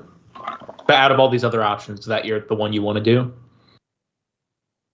Yeah, I think that's the one I want to do. All right. Who wants to continue up north? Free the giants. Gork would vote going up north. Yeah, north. Yeah, and I'm counterbalancing what out of character me and then the 2 different PCs I'm playing would think. Okay. But Gork would say, "Screw this noise." Sneaking into the giant camp, I think Pledger would Even probably if we want to get do the that giants and talk to on the the side, stoners. Lucilla would be sneaking to the giant camp. Yeah, even if we get the giants on our side, there's probably still a ton of other shit in this city that we will have to fight or avoid, as evidenced by the creepy robed guys. And though this dude might be able to tell us some stuff, who knows?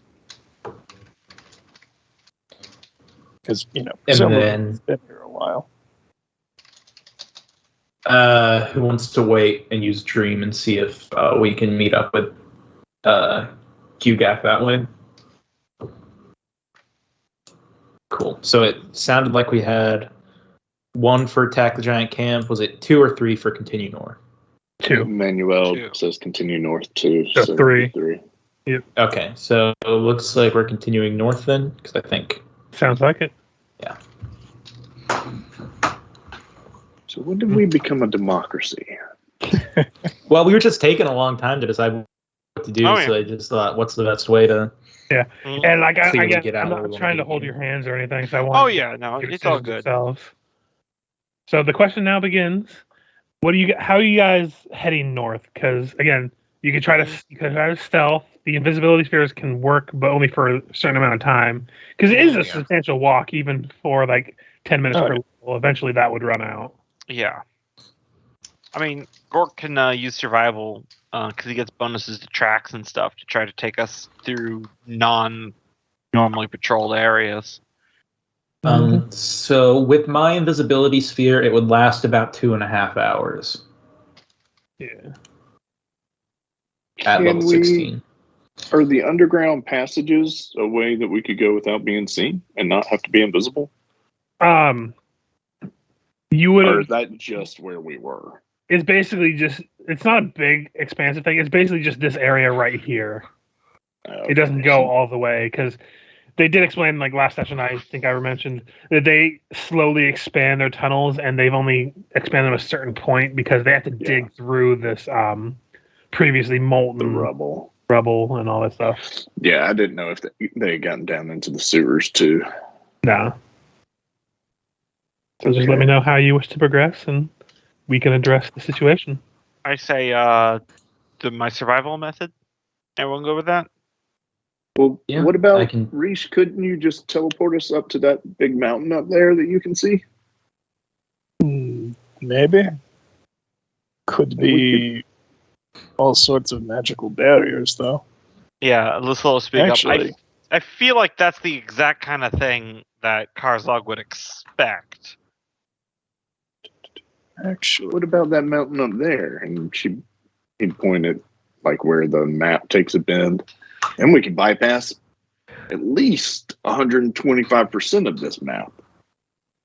Wait, I mean 125% of this city. He's really good with fractions and percentages. Actually, that's a good idea. Is that later on when we're getting ready to camp, I think I'll use our greater arcane sight to try and study the peak. We kind of went underground previously. So, I'm sorry, I didn't catch that, Richard. Did you say there was an underground tunnel system we could travel through or investigate? Underground tunnels is limited to this general area here. Okay, cool. So it doesn't go all I the way up. I can pop another invisibility sphere for 2.5 hours, and we can use Gork's survival if we want. That would be my second level 3 spell for the day. Alright, I'm gonna roll it. I'm just looking up overland travel to see how far you get into. Re-roll that so it's not a natural 1. Might be good. Probably for the best. Okay. It's up to you if you think that +4 for track would factor in. This would probably not be for tracking. Mm-hmm. Let me see.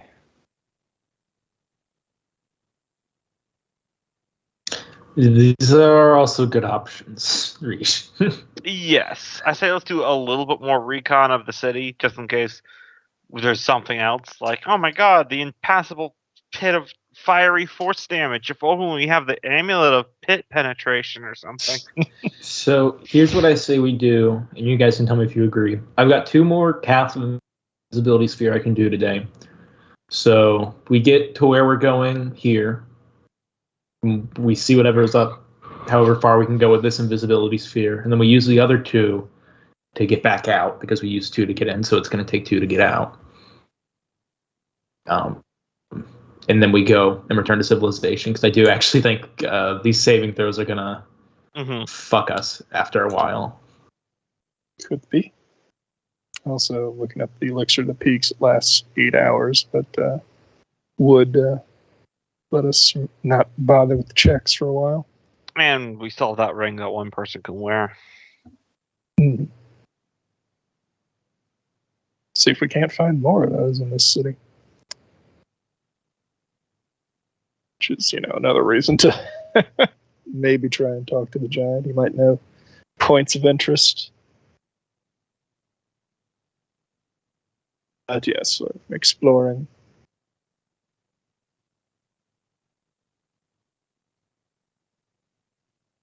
So what's the final verdict? It seems like you were going north, but then we're going north.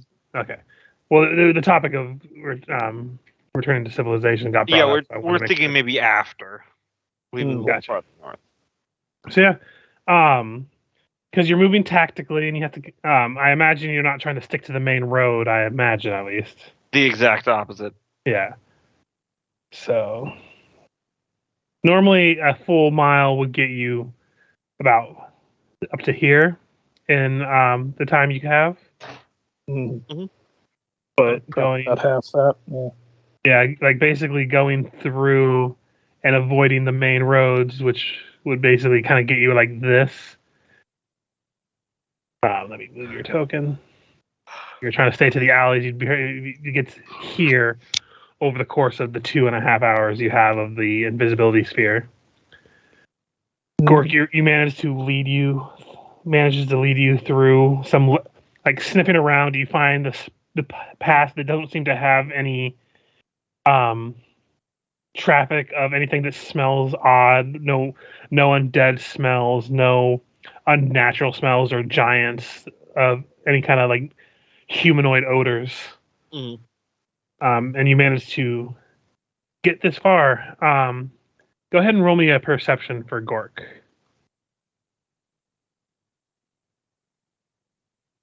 38.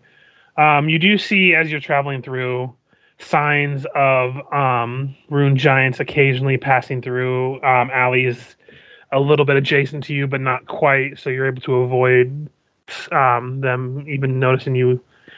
You see a couple more of those humanoid figures, as well as what looks like some kind of demon or devil kind of flapping overhead, landing on a building, reaching in to pull out what looks like a squeaking animal, devours it, and then flies off.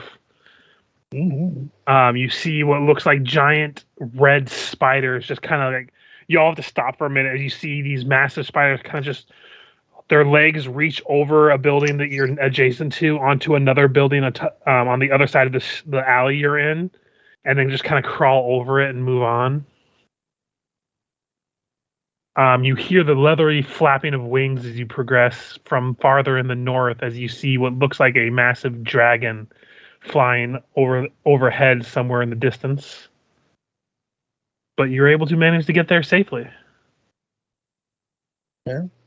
You want to go deeper, or did we see anything interesting other than all the denizens on the way up? That's about as much as you've seen so far. None of the buildings like scream odd to you. None of the denizens look different than the ones you've seen already. Yeah, what do I want to do? Well, those Deeper? giant spiders are nothing to worry about. We've got ones like that big back in forest. It's not a deal. They don't taste that great. God, if that's the forest spiders that the Gork had to live with, how does he survive? By being better, Richard. Rules of nature. I mean, everyone kind of has to Because deal with giant these are spiders. huge They're like category spiders, by the way. They're like the crabs of D&D world. They're everywhere. Yep. I mean, At their weak points for massive damage. I feel like it's worth highlighting, Richard, that a good 5 levels ago, I headbutted a giant so hard his heart popped out the other side. So, hey, I'm talking about pre that of Gork. I'm talking about like level 10-ish Gork. Yeah, they were my training weights. Anyway, yes, you could progress. You haven't traveled enough time to need to make another save against this conditioning. Is there like a building or a high point or something so we can try to get lay of land for like a particular landmark or something that might stand out nearby? I mean, even sending that familiar that Affix's got up, maybe. Yeah, you can send the familiar up easily. You can honestly just give that the ring and have it go invisible if you wanted. Yeah. Oh, yeah. Go for it. All right. Got it, Felix. Let's go. Nope, stick it on the other tail. Oh. There you go. Go ahead and have it make a perception. All right. I'll say at a +2, as they're being able to get the lay of land from up above. 18. Okay. So you all hunker down to let Felix do their business. The time it will take, I will say you're going to need to do another fortitude save. So these are DC 19 now. That's a natural 1. That makes me fatigued. No, this makes it worse. Oh. I'll tap a hero point. Okay, go ahead and reroll. Okay. Oh, I rolled a reflex for Gork for some reason. The dice roll that you had, I know your fortitude would be higher, so Yeah, and Lucilla got a 27. And then dose roll. Did you roll for a manual? Yeah, you did. Okay, so you all managed to resist as the DC becomes 20. Breath is short, but you're able to resist it. Eventually, you hear an invisible voice. I have returned with information. What'd you find? Big, hairy people. There is a domed building, probably 3 hours travel from where we are. Seem to have a couple dozen giant hairy men. Roughly half the size of the giants we've encountered. So, game terms, they are still considered, I believe, medium or large. Let me just double check. So, giant dwarves? They are considered large creatures. So, like, about the size of the stone giants, if not a little smaller, but still rather sizable. They all seem to be congregating to this dome and hauling in random carcasses. That is the only thing that struck out to me as odd. I had to turn back as I saw the dragon flying near, and I did not want to be noticed. Trees, what is this, like the third dragon that we've had to snap in half? Thought these things were supposed to be rare. He looks at himself. Please do not make it a fourth. And then turns back into a cat and then just perches on Fixa. Hey, don't give me a reason to, feline. Anyway. There's a reason why we didn't run into many cats back in our woods. Yeah, the information is there's a dome, which you can kind of tell on the map is probably this one over here. Yep. It says about 3 hours away, he said, but it might be longer depending on travel times and rolls. So that's the information you would get from him. Well, everyone's suggesting that. I'm going to take a quick bio. Yeah, you can everyone can go ahead and take a bio now if you wish. All right. However, I will still be here because I peed before. The good news about this whole, like, if anyone's here, I'm not sure if I'm just talking to myself. No, I got my headset on. Okay.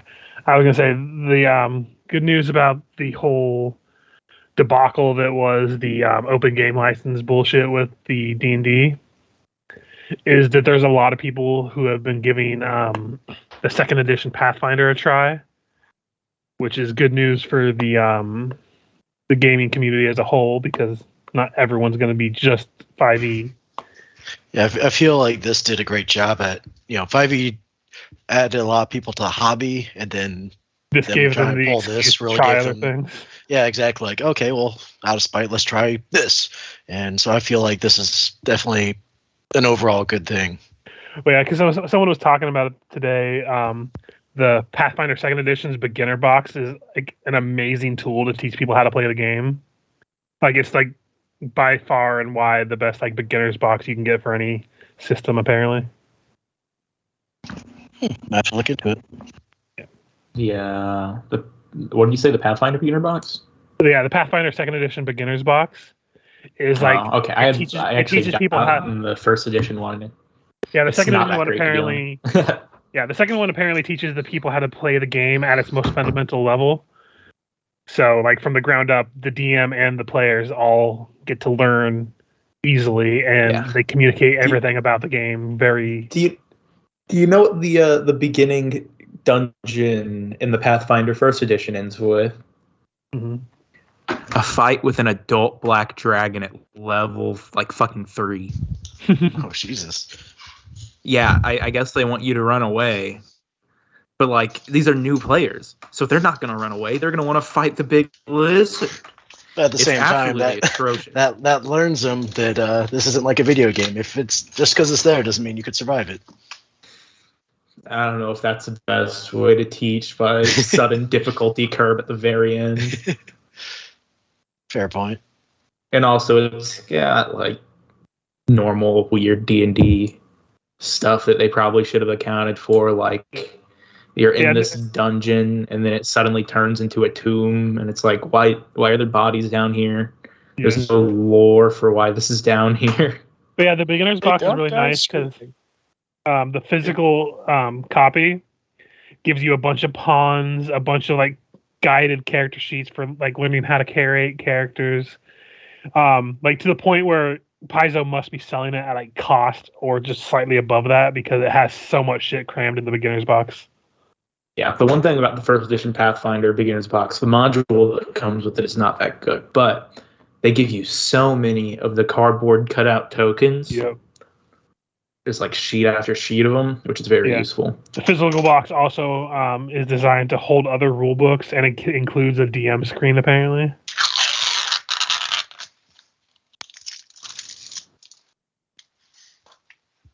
Because like, who can actually fucking buy miniatures for all their enemies? Yeah, I have the Pathfinder 2nd edition pawn box. I bought that a while back.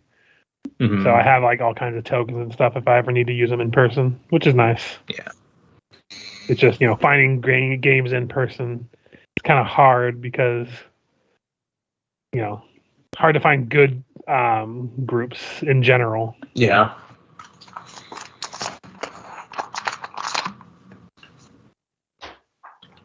Like, it's bad when the Friday game I do, the person that is no longer part of the group was worse than Titwolf. Oh God. Like, because they were always bitching, always trying to get, like, they were that kind of person who wanted to be the center stage of everything, including things that revolved around other characters. Mm-hmm. And then when they didn't get attention for like 2 sessions because I was building up to what they were going to have, they started complaining about how their character wasn't getting any development. And like, don't worry, I'm cooking your equal attention cake. Wait. Yeah. And I told them, like, if you hold out one more session, there's going to be some shit that involves you. And then when that shit started coming, they decided that session they were going to get super fucking high and couldn't even function as a player, let alone in character. And so I'm just like, you know what, forget it. And then they left after that. I'm like, thank fucking God. Because otherwise I was going to kick them out. Oh yeah, and then decided to sit there and complain about how great their other DM was compared to me. I'm like, if you don't want to be here, just leave. No one else has problems but you. Like, they literally left the session I was going to kick them out on. Damn. They were very much the I want to be a special snowflake. Mm-hmm. I should have seen the writing on the wall because their first character had issues with their dad, which apparently their player had problems with their dad. Go figure. And they wanted to play a devil who could burn other devils with fire, even though they're like immune to fire. And I'm like, that seems like a cool idea, but then the way they were doing shit. What I miss? Oh, I was just complaining about the bad players. Oh yeah. Right, because you ran through this campaign before. Did they get all the way to the end? They did, yes. Oh. I shorted the book 6 because it wouldn't have worked for the group. Yeah. So they had like a couple sessions build up from book 5 to book 6, and that was done for them. Mm-hmm. But anyway, I believe everyone's back now. Unless Cope's not back yet. I haven't heard from him. Present. Yep. That would be everybody. Because I know the other ones were back. So yeah, are you guys still going to progress north?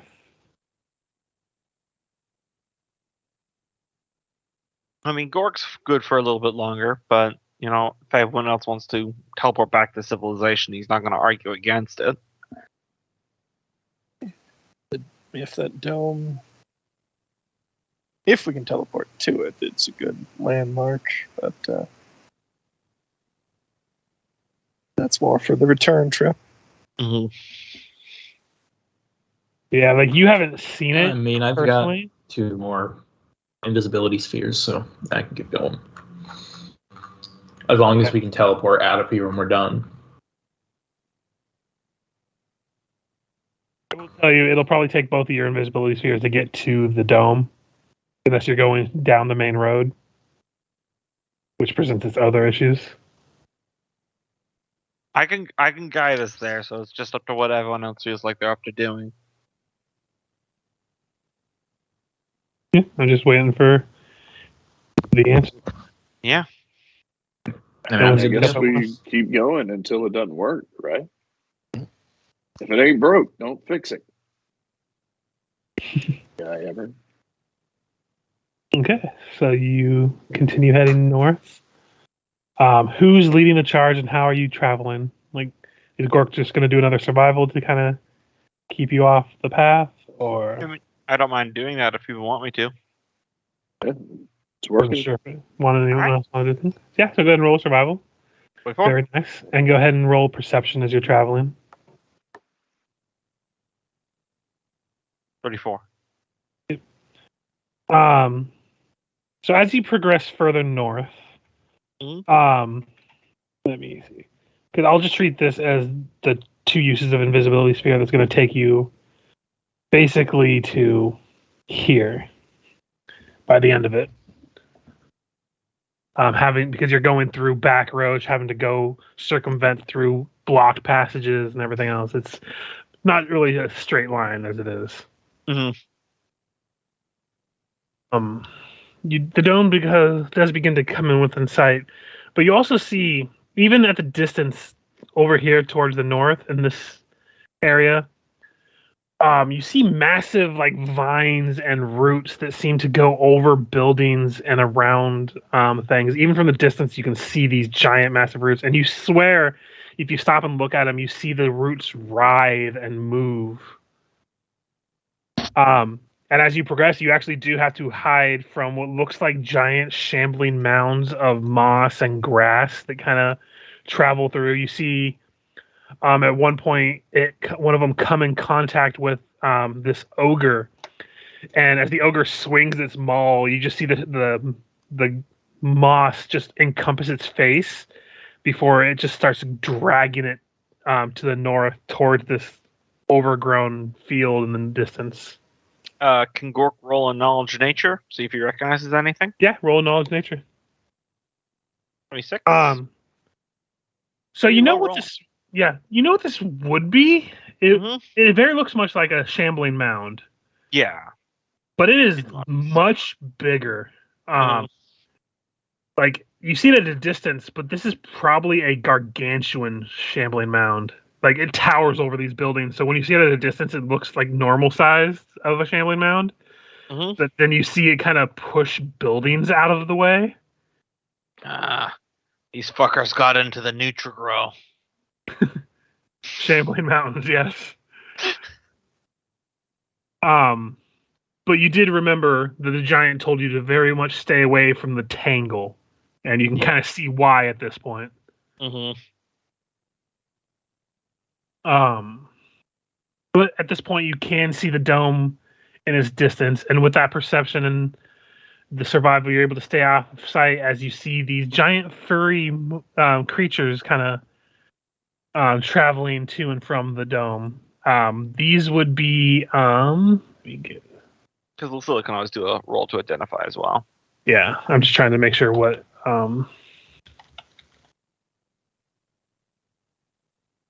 which role this is. Mm. I always have to bring up the sheet of what it is. Yeah, I know that feeling. This would be a knowledge nature I'll to say determine Lucilla. what these are. 34 for Lucilla. 34. Let's see. Giant gorillas.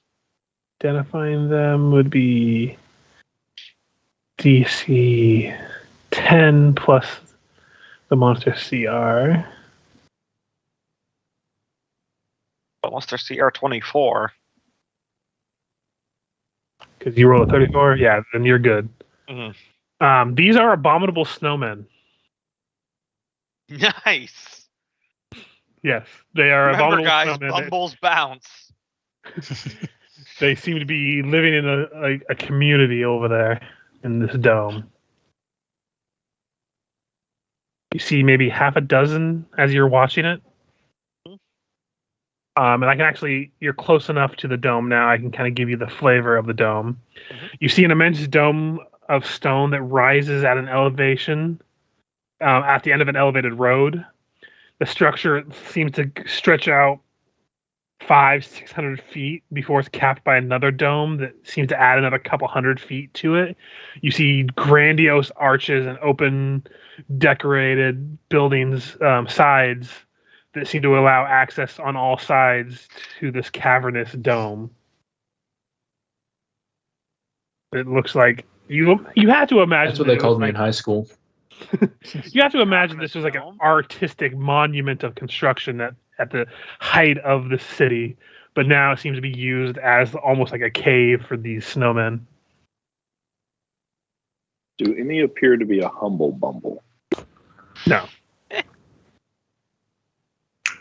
Just have to take all of their teeth out first, then. Mm-hmm. Yeah, because apparently he couldn't murder them with their claws. Anyway. Where are you It gonna is- find an elf that wants to be a dentist at this hour? Sorry, this is a sidebar, unrelated Pathfinder. How wild is it that came out in like what, the 40s, the 50s, and like it's all a communal experience that we all have? Wait, what came out in the?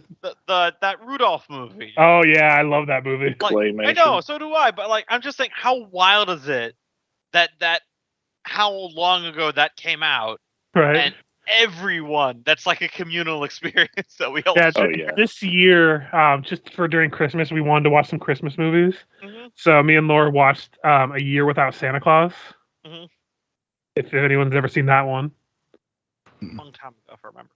Yeah. that's the one where they Mrs. Claus and the elves go to like Jack Frost and Yeah, that's Oh right. yeah, I've seen that one. because Yep. because Santa has a cold, Mhm. and it's a cheesy old ass movie, but I enjoy them. I'm when I think about it, I'm constantly like blown away by it. But like my nephew, the same age as Coke's daughter, is watching those Christmas specials now as well. Oh yeah, I mean, you can't beat And- a we love them. Oh, I know, but like by the time he's my age, those things will be well over a century old. Oh yeah, Like, just That is impressive. kind of blows my mind. I find it hard to believe that people that were born in the year 2000 are in their 20s right now. I know, you're telling me. And how 30 years ago was in the 90s and shit. It's weird. Hmm. Anyway, Every year, enough the crisis. Yeah. let me sorry. just tack something here onto the end. Every year, the YouTube channel Flash Gets uploads a Rudolph parody video. Mhm. Or is this the right one? Yeah, I think it yeah, is. they do. Yeah, it they is. do that. They're the ones with the increasingly They do this elaborate super. Space Raiders one. Yeah, they do this super elaborate. Like it looks exactly like the original fucking stop motion Mhm. Rudolph video, except it's gross. Rudolph's nose is like horrible and cancerous. And he tries to kill Santa in this last one that came out. But Mhm. me and my brother have watched every single one of these every Christmas since they've came out because we think Yeah, they're so looks fucking like, funny. Mm. Looks like 30 Rudolph is 3 years, I think. 1964, but 64? that's still, yeah. That's still. Yeah, I guess that would make sense because it was in color. Still, like, But yeah, Yeah, that means yeah, we're still. like I like a know I'm adult the lifetime. I know I'm the youngest in this group, but it still is constantly boggling my mind that I'm having conversations with people that weren't alive in the 90s. Like, I was there briefly, but I do remember the 90s, guy. Yeah. You know? Yeah, I mean, how dare these kids be born after me? And don't worry, the way the world's going, not many people are going to be born after us now anymore anyway. So I'm the youngest of three. The fact that someone can be younger than me is still novel. Because growing up your entire life, everyone is always older than you. At all Yeah, don't worry, you get numb to it pretty fast. I have the opposite effect. Most of my friends, if not all of them, are older, so Mhm. kind of like, being a older child is weird being the youngest.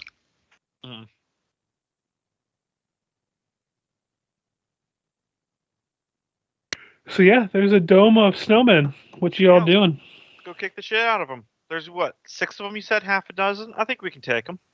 Do you want to kill a snowman? Yes, every day. Especially after that one came out. Someone made a snowman at the parking lot at work, and it takes willpower every day not to see if I can't punch its head off just for fun. Not because I hate snowmen, but just because it's there and it's so tempting. But I probably won't do that. I probably won't do that now because we had a thaw and a freeze since then, so it's probably just a pillar. Yeah, and plus you never know if there's some asshole that decided to build it around a like parking Fire bollard or hydrant. something like that. See, I know that for a certain because I'm in that parking lot 5 days a week, so I know what's there and what's not. So unless they go to an absurd amount of effort to bring a fire hydrant to bury inside of the snowman, in which case they've earned my broken finger. Yes. Hats off to you. Yeah. Well played. Well played. Anyway, let's kill them. Yeah, so how are you approaching this place? Just guns Like ablazing? fire. Confidently. No, I think we should sneak up, see what they're hauling into the amiibo gazebo here. The super gazebo. Yeah, the super gazebo. Super gazebo 3. One beyond gazebo. A non-specific sporting event of significance. Okay, so I will need everyone to roll stealth if you're trying to approach cautiously.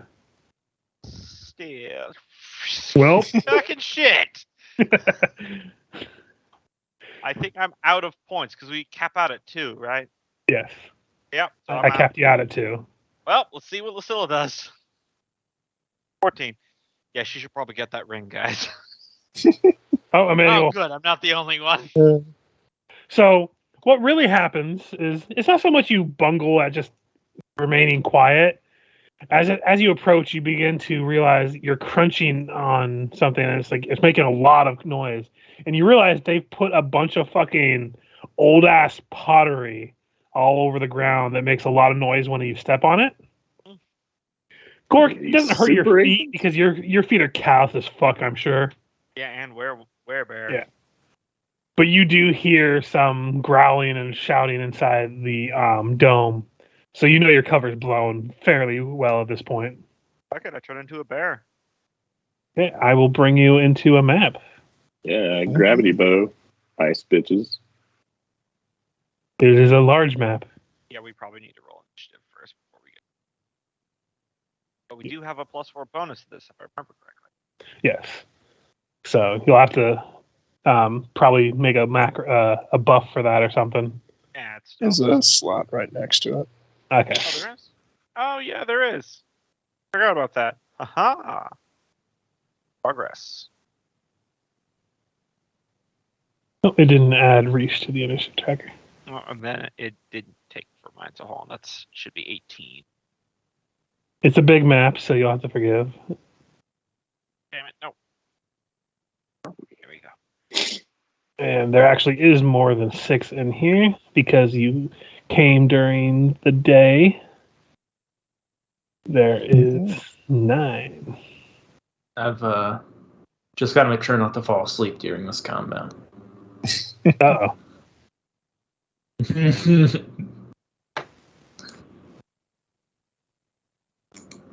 We have fought a Sasquatch before, me and Gorky now. Oh, and they rolled a natural 1 for a total of 5 on their initiative, so they're all going last. This is going to be a moment here. Let's see. I think everyone's on the turn order.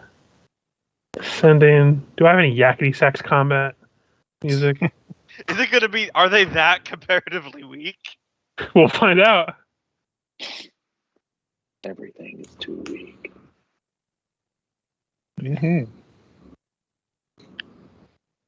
Well, I'm gonna go ahead and do my first turn and haste us up.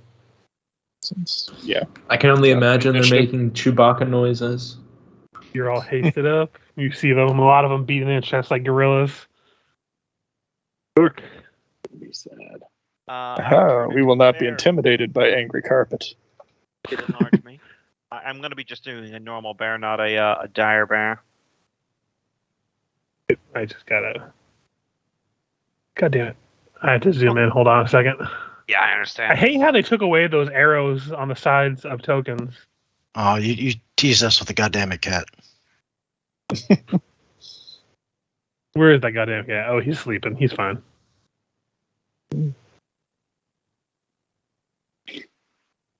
All right. Sweet sleeping, goddamn it. And then I believe I can move 80 feet because haste doubles my 40-foot movement speed. Well, up to a maximum of 30, so I believe it's only 70 feet. You can But move. in this form, my maximum speed is 40. Yeah, but the maximum speed it increases is Yeah. 30. It's Gotcha, 30 so or double. 70 feet then. Yeah. But okay. It's double or 30, I believe, whichever is like Less. less, yeah. Would Lucilla have known if these were giant subtypes when she did that roll? I just want to know for... No, these are buffs. considered monstrous humanoids. Got it. No problem at all. I just wanted to know if I needed to click the buffs or not. Let's see. So, Lucilla, you're up. I guess run slightly slower behind.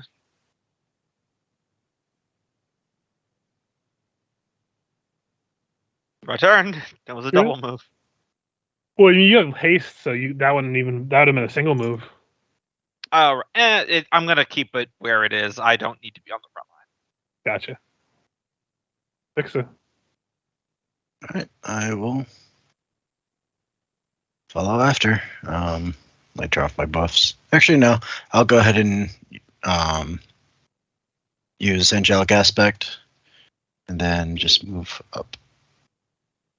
Man, next time we have civilization, you should just drop the gold and get permanency cast on that. Is that a spell that could be permanent? Maybe. I haven't checked. Which one was it? Angelic aspect. I don't think so, but I'll pull up permanency anyway. That sounds like a broken thing to be permanent. Yeah. I mean, most of the permanency stuff is pretty out there when you think about it. Yeah. Permanent sure sight is just like, okay, so if I want to do anything tricky as a GM, fuck me. Permanent, I forget what it's called, the natural weapon spell. Makes more damage with those. Not seeing it. Iron Fang or something. Pledrum. Alright, I'm going to inspire courage. Then I'm going to cast mirror images. Plus 4. 8 8 images. images. My token. And I'm going to move 60 feet.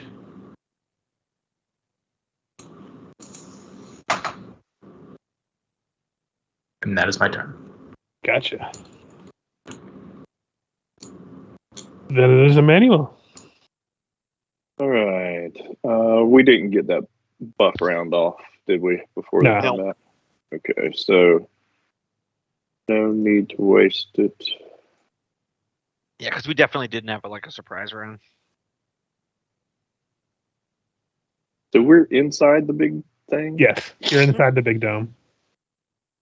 All right, yeah, he'll go ahead and cast a gravity bow. Move up to 70 feet. Okay. So right there, and Well, Big what's your Bear normal movement speed? Is it 30 or 40? It's 40 right now Okay. with Yeah, Lone Strider. exactly. 70, 80. His little brother will follow him. Okay, that'll do. Gotcha. The abominable snowmen all begin to beat their chest, and I believe, charge,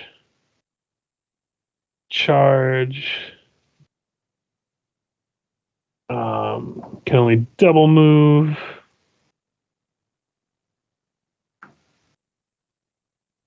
Double move. Oh god, I just noticed that the Roll20 grid doesn't match the floor grid. Oh, I it's know. gonna hurt my brains. I hate it. It's not your fault. It's just because. Well, this is generic map because they didn't have a map for this. Did you try aligning it to the grid, Richard? Yeah, I did. That It didn't doesn't work. always work. Some Using I the tried so hard with this one, and it Mhm. bugs me to no end. But it's all I could do. Okay, so 2 are yeah, going I to don't- charge Gork. it has something to do with the proportions of the map. I found that if you can, if this whole map were grid outside of the room, if you could match it up so that miss. the squares were in the corners, you would be able to match it up perfectly. But this map, I think you're just fucked because the squares don't continue on to the outside of the building. So it's Second- impossible to line it up second so one that you will don't hit. have any partial squares. So the 5 is cold damage. If you have any resistances to that, I do not, and I assume they're not silver, so it's going to be No. 16 damage total. they're not magical either. So if you have any of that, I don't have any of that. If I was in celestial bear form, I would basically take nothing, but I'm not because I was playing thing. Gotcha. So that will be their turn. Reesh. Mm-hmm. I imagine some tentacles are going to come down here in a second. A fireball? It seems like a nice Yeah, I was fireball. leaning fireball, but I feel like Fire fireball's the actually way to worked go. They're probably not Oh, too yeah, they're- good against it. Nice and clumpy. Yeah, Yeah, let's if roast this fight some, goes really well, you should name this this video "Dominating." Kenneth. If it doesn't go very well, name it something else. And cut this part. yeah, Quick, cut it. let's see. So radius is 20 feet. Do you need me to put anything down for you? I think he said he I'm trying to decide. I think radius Yeah, on no. both is 20 feet. So that's, Yeah, I'll just put down a ring so you can determine if you want. Fiery death circle. yeah, radius on both of them is 20 feet. So I think if a fireball, most will get is these 6 here in the middle. I think that's still worth it. Yeah, you really Yeah. need to get your jollies here, man. This is like the setup. Though if I drop a tentacles on the party, they can't charge into us because that's difficult terrain. Yeah, but like Fuck that. You're gonna lose your wizard card if you don't fireball these motherfuckers. they are literally called snowmen, and you have a ball of fire. I know, right? I guess I need that wizard card, that discount at Magic Mart. They I mean, also where have else are you going to get the- your scroll materials? Yeah. Mm. At Wizard Target, please. I will say on this round, as you're looking over to them, I will need you to roll me a will save, by the way. As now they're close enough for their... Actually, no, you're still far enough away, so never mind. I just judged the distance wrong. Okay. So you fireball, everyone. Yeah, I know which spell I'm gonna mark off, so there we go. Fireball. So I need 6 reflexes.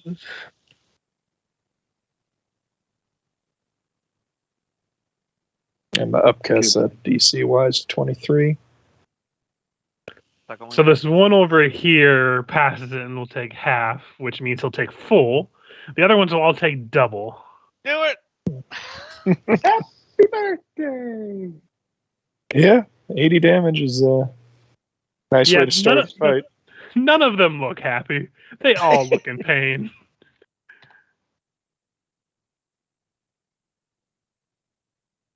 What you fuckers get for being made of snow? But we're made of fur. Oh, no, that's 80 times 5. So that's Oh, wait, now, are 440 they part bears? damage. Nope. Nice. Sure. Okay. So, Gork, you have a couple snowmen in front of you. Need me to roll anything? Yes, will save, please. You're fine. You see them, you lock eyes with them, and you feel nothing. Yep. Do you have blood for the Empire there, Rish? I do not. The Oh. last thing I took was Mage teamwork feat with Cope. No Slash problem. All right, I'm gonna just full out ballroom blitz, starting with this one to the north, moving over with any overflow to the other one I have reach on. Okay. So, hiya. Third one will miss. The other ones will hit. Let me see. You'll take all four of them to kill that one. But in the process, you will take 15 cold damage. Wow, I lowballed those rolls. Yeah, that's fine. As the cold emanates from also, in case this affects anything, you said 3 of them hit? 3 of them hit, yeah. Don't you have fire damage, Claw? That's 30 extra fire damage then. Yeah. Okay, so the last one would hit the other one. It doesn't affect the damage you took back from it, but I figured. But now I still got 2 more secondary bear claws and a bite. So, boom. Ooh. okay, that one's dead. And you'll take an additional 12 points of cold damage. All right. But they're both dead.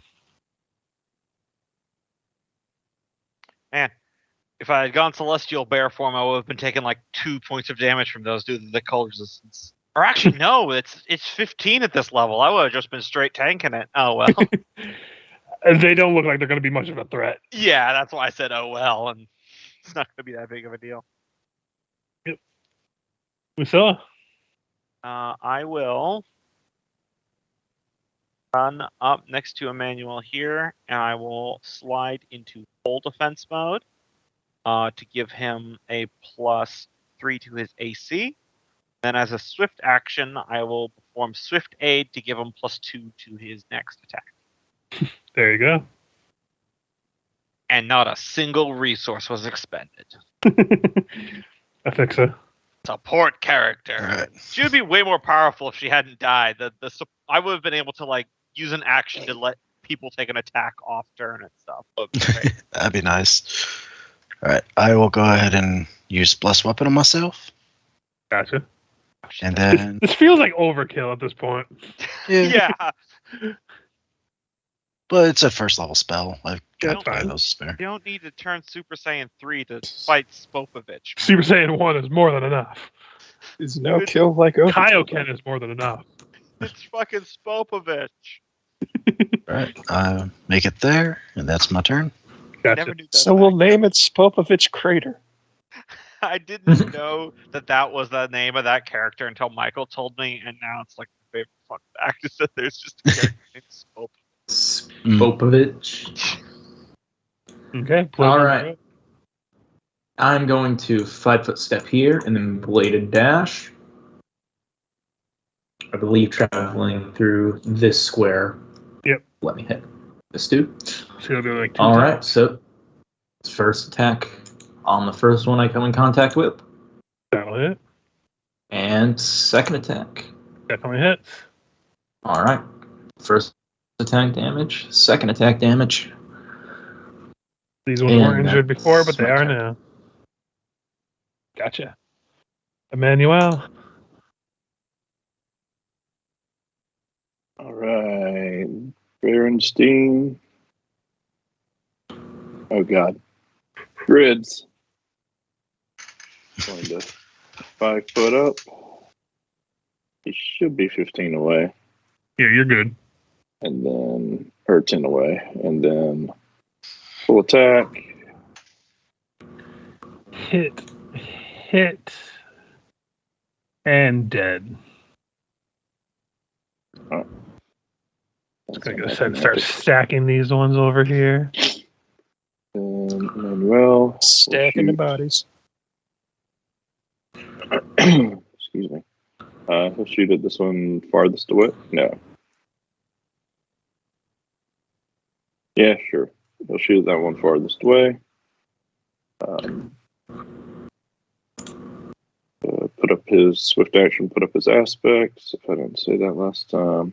And I believe you should have a +2 to the roll from Lucilla. Mm-hmm. All right. And he will just go ahead and full attack, regular bow. No. Yes, full attack. Gotcha. And then are we hasted? Yes. All right, and one. Hit, miss, hit.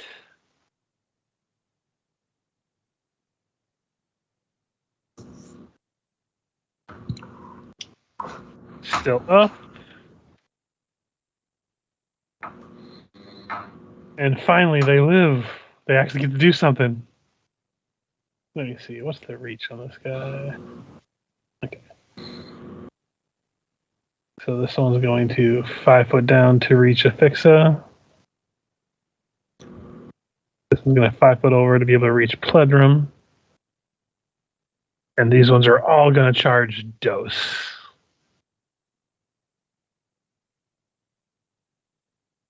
So I'll I handle the assume they check. have reach. Yeah, they do. So they're all going to make a single claw against dose. I'll do those ones first. So +2 to this one. 35 will miss. Yes. 28 will miss. 24 will miss. There's going to be 2 claws against the fixa. 31 will miss. Mhm. 25 will miss. Mhm. There'll be 4 claws on pledrum. So first one's attacking. 32. Will hit. Yep, you'll have a D9.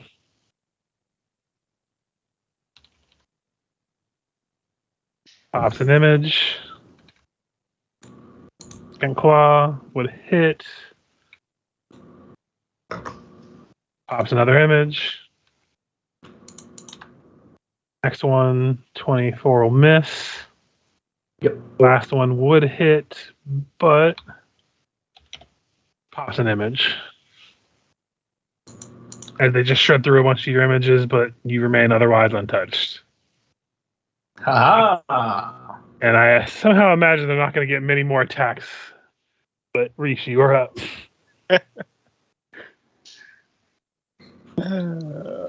Probably not.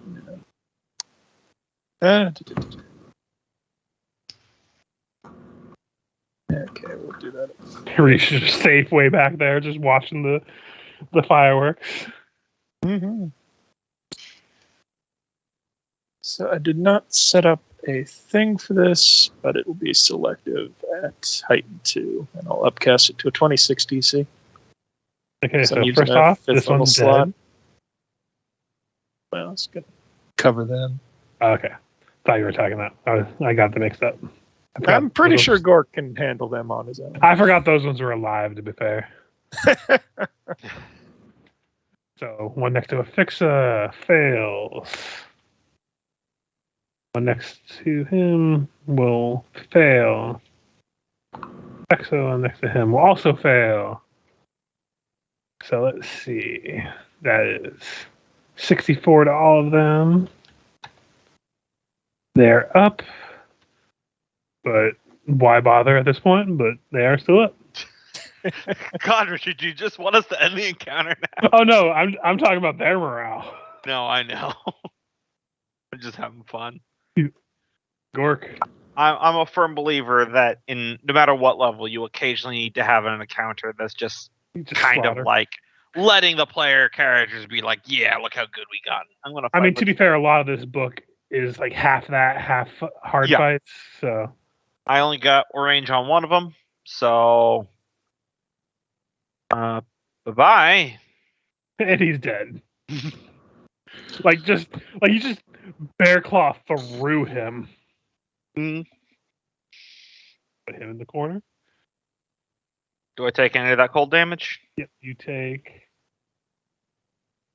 5. The only reason Pledrum didn't was because he was magic spelling, so it's a little different. Yep. Dose would have actually taken, I forgot about that, 7 points of cold. That depends, Cope. Is he immune to cold damage? Yeah, of course he is. Well, he's not immune, but he has DR 15. Yes, because I forget that he's got nonstop celestial form. Anyway, Lucilla, you're up. Yeah, but DR is physical damage. Sorry, Cold he has is cold, elemental. acid, and electricity resist 15. He has DR 10 evil. I will expend 1 use of Bardic to as an action to let Gork move here? Or actually, he can take a full movement. So let me see if I can't measure this out. You could easily get behind the Yetis if you're trying to. That's what I was trying to do. I was just checking. And then on that, if you are moving within 5 feet of them, it would provoke though because they have a reach of 10. Yeah, I'll take it. Something tells me that's not going to hurt you much. That'll miss. And other one, 39. That will hit. So cold is 7, 18 for normal damage, which I think is reduced by 10. No, it's just reduced by 5 and not celestial mode. Gotcha. So that would be 18 damage total. Okay. And then she's not doing her full defense anymore, but she will still swift action give a +2 to the next attack from Emmanuel. Gotcha. She's backseat archering. Goes to fire, just pushes the bottom of the bow up a little bit to help aim. Taught you to shoot. Your stance is all wrong. No, she pushes it. She pulls it slightly down so that way it hits them in the nuts.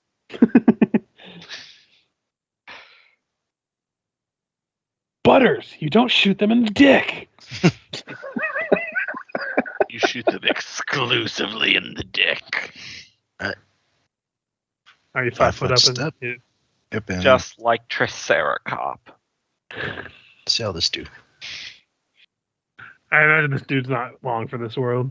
I don't have smite up, so. Oh no, you don't have smite up. He only died after the first attack.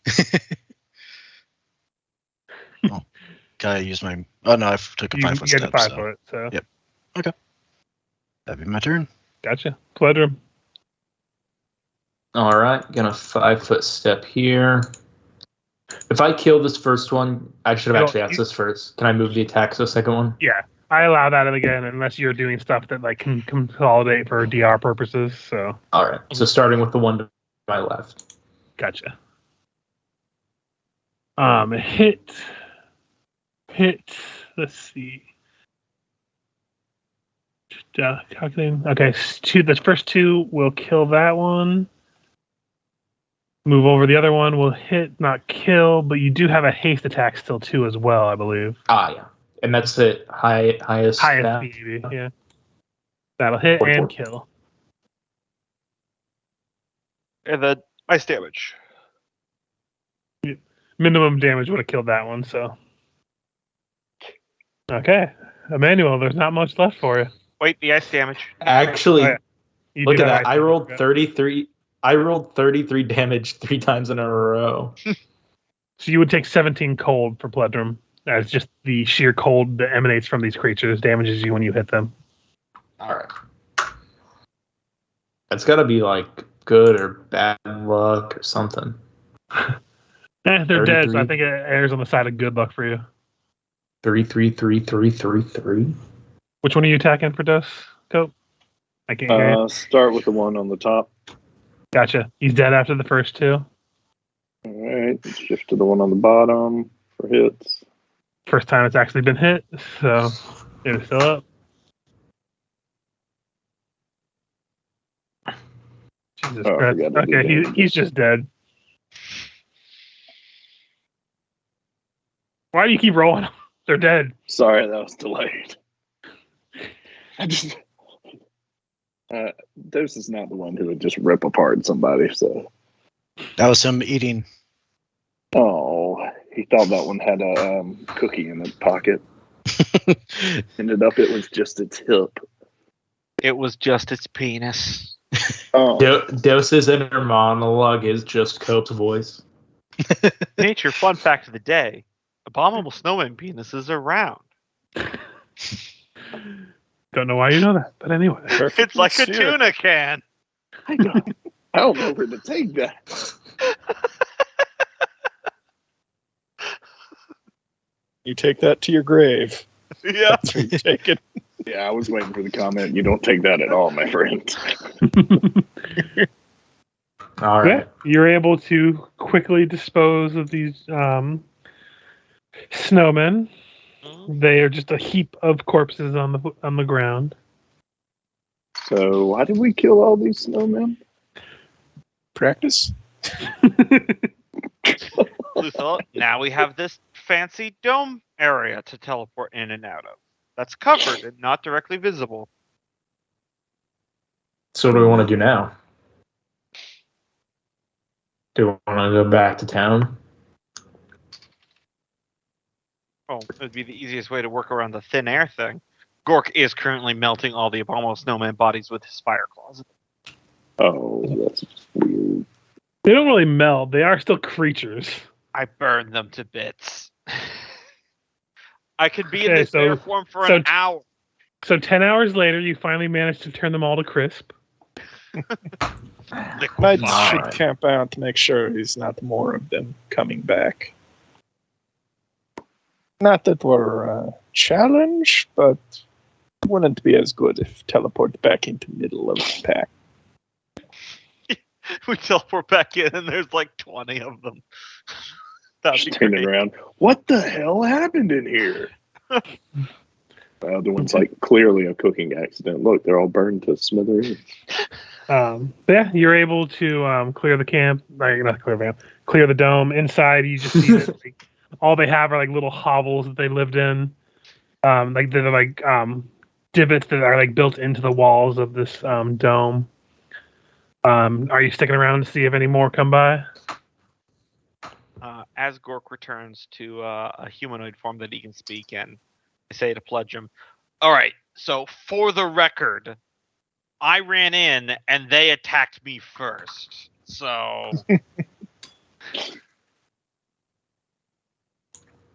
if anyone asks questions. First you kill the farmers, then you kill a local tribe. Listen, there's no cops in the mountains. Anything goes. Those things were the fucking Jeffrey Dahmer of their species, okay? And we did the world a favor. Or at least that's what I'm going to tell myself every night. Yeah, it's make sure they'll come back and also see if they've got anything in their filthy hovels. Yep. You can roll perception to examine the place. While you were doing that, I will say, as you scope it out, eventually you do see some snowmen out in the outskirts of the dome. As they approach, they sniff, realize what's going on, and book it the fuck away. Because they do have scent and they can smell the death. Mm-hmm. Especially the death of their own kind. Exactly. And fire is involved, which I naturally love. Yeah. It takes about 10 minutes as you sift through the refuse and rubble of these dens. You find a mithril breastplate, a cobra-shaped platinum armband that has rubies for eyes. Oh, guys. A snake. I'm sure that's a charm. completely mundane object. A ring, a kukri with the symbol of Lamashtu etched onto its blade, and a figurine of a griffin. I will, since your rolls are so high, I can just copy and paste what you found here. I gotta say, a kukri, literally, I in my mind, that is an Australian weapon, but I don't know that for sure. That's just because it's what the sniper used in Team Fortress 2. Forever, that's like, oh, that's a classic Australian weapon. That's Australians use that thing. Because one Australian video game character did once. Probably a shocking number of Australians would agree with you without knowing for certain themselves. It's bent like a boomerang, so therefore it must be. Everything in Australia is bent like a boomerang. Even the country. Even down under? It's from Nepal. Yep, that checks out. Not even close. Or at least that's what Google tells Ring me. of the Ram. Is that like the Northern Territory? Oh, those rings. Australia. I do have a question for you guys. How long do you stay at this dome? Depends how long until those other snowmen show up and then run away immediately. It would probably be like maybe an hour before one of them shows up, smells, and then goes off running. Yeah, probably that. Like once we've found all the things we find, probably huddle up near an entrance, but away from out in the open. for however long. So you Figure- stay here for the hour until the first snowman comes and goes. Are you doing anything else after that? Or are you going to remain or move on, teleport? And for camping, like I said, I wanted to examine the peak from, if I can, from here to see if there's any sort of auras about it. Yeah. Oh, are you going to camp here? That's more up to them. If we're leaving, I'd also like to do it before we leave. But Gotcha. I mean, does anybody need rest? We keep pushing on, or not I'm- particularly. I still got a fair amount of fight in me. Might need a little top I off. think we're out of invisibility is the only thing. Yeah. And you do notice that the roads are getting more spread out and open as you progress further in. So, So- I'm gonna go grab a drink really quick. no worries. Well, when he gets back, we can decide what you guys want to do. It seems like Rish wants to try to examine some stuff. Yeah, we could just do a quick recon scan and then report. Fine with that. Yeah. Yeah, I mean, this thing lasts 16 minutes per level. So, for now, we'll just go ahead and wait until Michael gets back since we don't want to start it without him.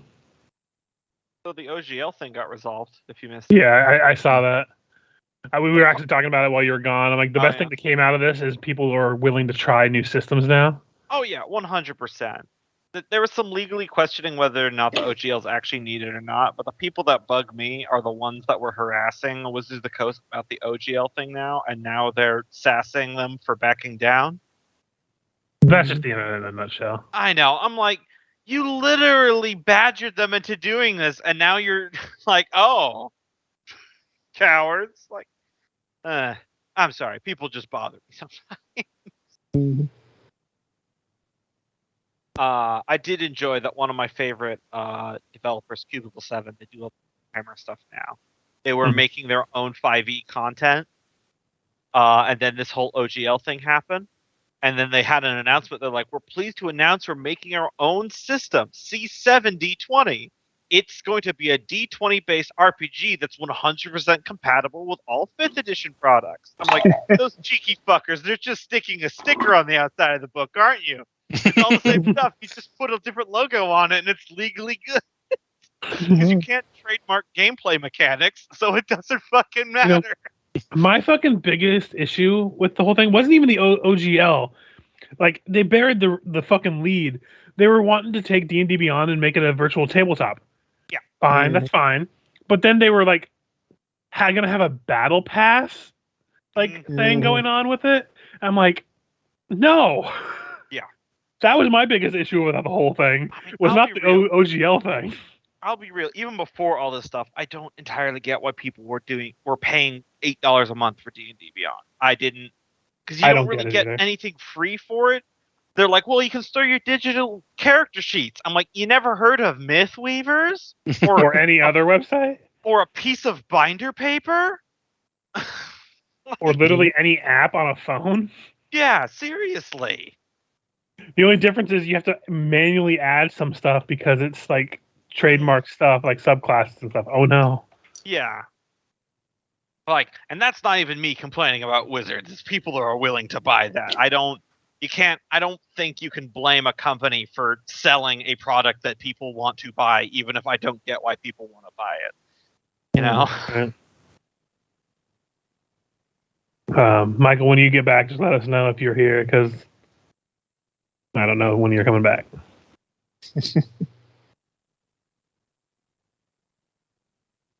Yeah, we could go ahead and get the recon on the mountain out of the way if you want to. So, what are you casting? Greater Arcane Sight, which spell makes eyes glow blue, allows you to see. It's within 120 feet, so that actually wouldn't do anything. Do you have another Arcane Eye you can use? Because they would stack. Yeah, because it sees. I through only vision that prepped you it have. once, Mhm. but perhaps tomorrow. Would casting that Arcane Sight let you know if there's any anti-teleportation fuckery in our immediate era before we try that? That's also a good idea. Because there is a history of that in this campaign so far, so it might be worth. Yeah, the one teleport trap, at least. Mm-hmm. I can happily inform you if you do that there doesn't seem to be any issues with teleporting in this general vicinity. All right. So, since you guys are remaining here a little bit to check that kind of stuff out, you do begin to hear some sounds outside of this dome.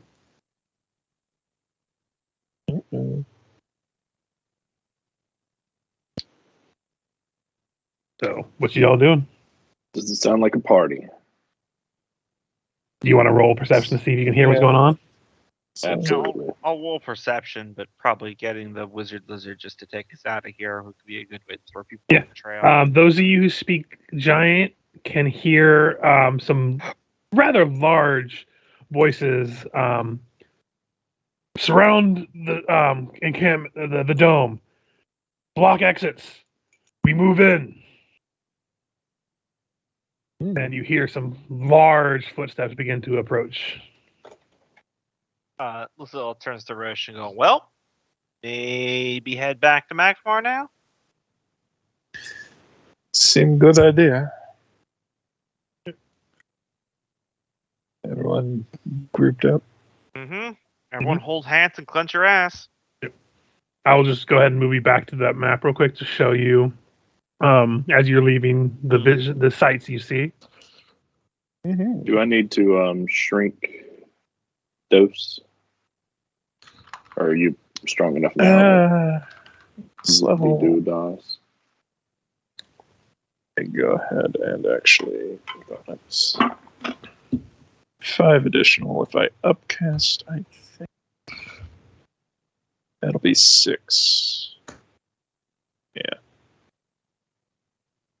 Yeah, because it's divided by 3. But that's medium.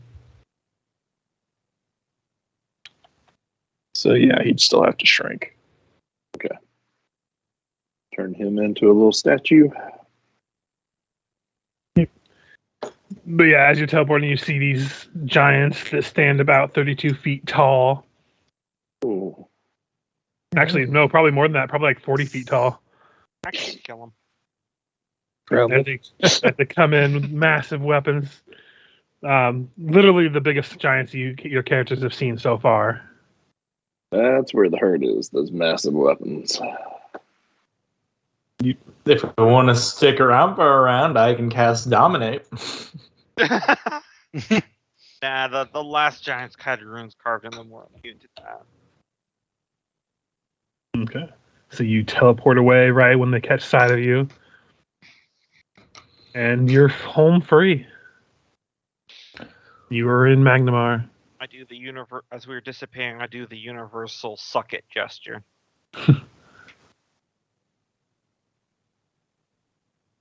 Not familiar with that gesture. Where do you teleport in Magnamar out of curiosity? Just go back to the Pathfinder Society?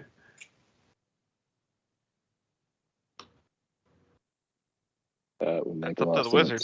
I know, that's what I was asking the wizard. Yeah, that seems to be the traditional destination. You teleport there, you see the old man who is part of the couple that runs it, sees you all teleport in, bullet, and takes a big swig of what he was drinking. Not an odd sight for a Pathfinder. Mm-hmm.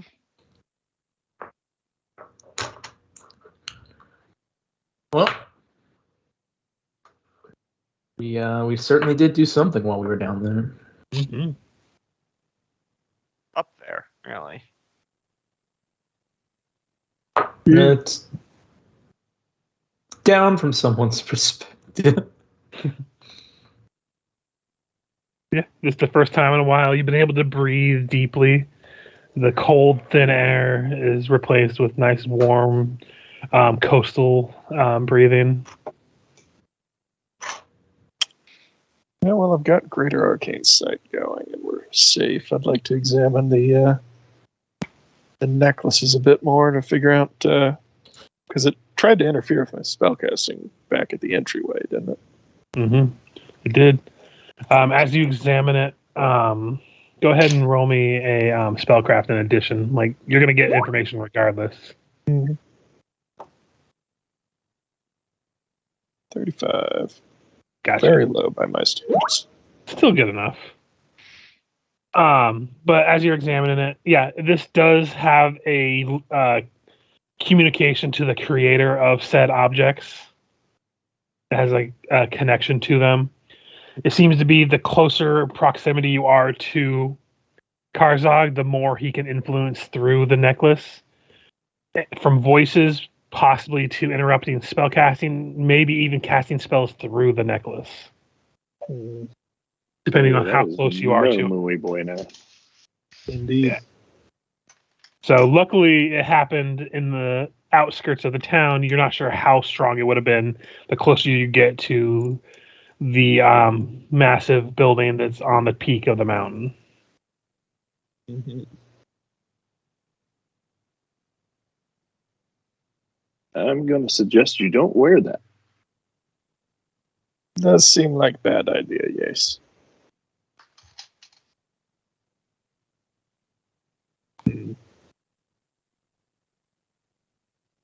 Question is if we should even bring it with us then. No. Want me just to punch it? You do know it doesn't seem to interfere with you when it was in the bag of holding or anything. But it's all whether you bring it out or not. Because, pocket dimensions are a separate dimension that can't interfere with you there. Yep. Shove it back into pocket dimension. So the question is, why would we keep it? I mean, it's up to you. Still has some use for other things, maybe. I mean, at the very least, it still makes a very pretty corpse. Yeah, nice to preserve corpses before you stuff them in bags. Mm-hmm. Okay, so what you all doing in Magnamar? Yeah, I am not leaving this fucking house. I'm doing. only found one of those rings, right? You only found one ring so far. Yeah. So the cheapest option we have is the bottle of air, which lets us, take a standard action to make a full breath, and then we can hold our breath after that as normal. I mean, I didn't see what the mountain elixirs did, or the high peak elixirs. yeah, give us proof against for 8 hours. Can we just get more of those? Maybe. They're Elixir of the Peaks.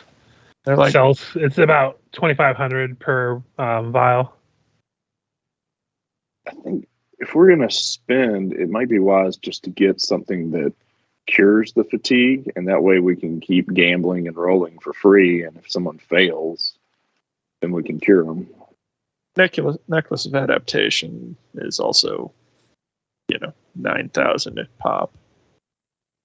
That'll protect one person from pretty much anything inhaled, including lack of things to inhale. That's a lot. I can afford that.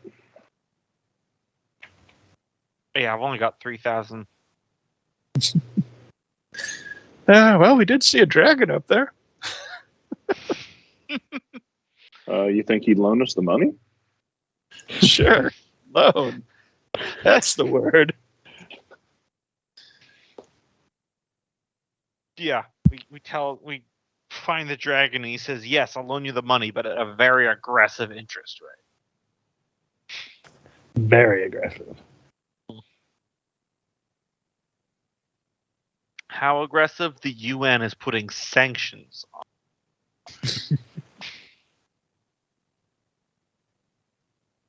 Listen, I got 3,100 gold pieces. I'll throw that into whatever we want to do. I'm not playing the brainy, crafty character, so someone come up with a plan. Does anyone here sell rebreather? Oxygen tanks, perhaps? That's pretty much the air bottle, although, if we hook it up to a mask, maybe it wouldn't have to be a standard action to breathe out of it.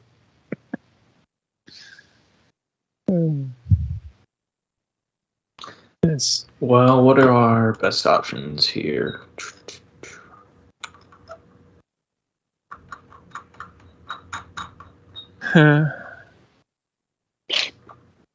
Got a sizable bankroll, but I've been wanting to keep it so Rich can create her own demi-plane. Mm-hmm. I mean, a lady's got to have priorities. But at the Definitely same don't. time, if we don't Yeah. win, If we don't live, All right. And how much do the air bottles cost? bottle of air is 7,250, and the amulet of adaptation's $9,000. So a little bit more, but it doesn't take an action to protect you from not being able to breathe. we do have the ring, so we don't need to get one for everybody. Also, the bottle of air does say it can be shared. Mm-hmm. So if you want to just pass it back and forth and stuff. Yeah. It wouldn't. Yeah, It I'll wouldn't. go ahead and buy a bottle of air. See, wouldn't it like double your constitution stat in rounds or something? Yeah, breathing out of the bottle is a standard action. But the character so doing can then act for as long as she can hold her breath. But I know exerting makes it go faster. Yeah. Character can hold breath for 2 rounds per point of constitution. But if they take a standard or full round action, that reduces it by 1, so basically 2 rounds for the round. And I do know, I'm not sure if it's a full roll, but the way I treat it is if you get hit by something when you're holding your breath, if it would basically expel the breath you're holding. Yeah, that makes sense. Also, singing, probably. Yeah. Any sort of battle communication, casting spells. Yeah. Honestly, the bottle breath is really only good for exploration, not combat. It's also the iridescent spindle, which was the 3rd item I linked, which that's 18,000 to pop, but it's a slotless item, which is why it costs so much. The flawed one, you can sustain wear without air, but you're always staggered. Which is kind of useless. Yeah. Arguably worse. Maybe if you're going into space. Straight up. Even then, I mean, staggered fucking sucks. Mm-hmm. Isn't that the one where you can only take a move or a standard? Yeah. Yep.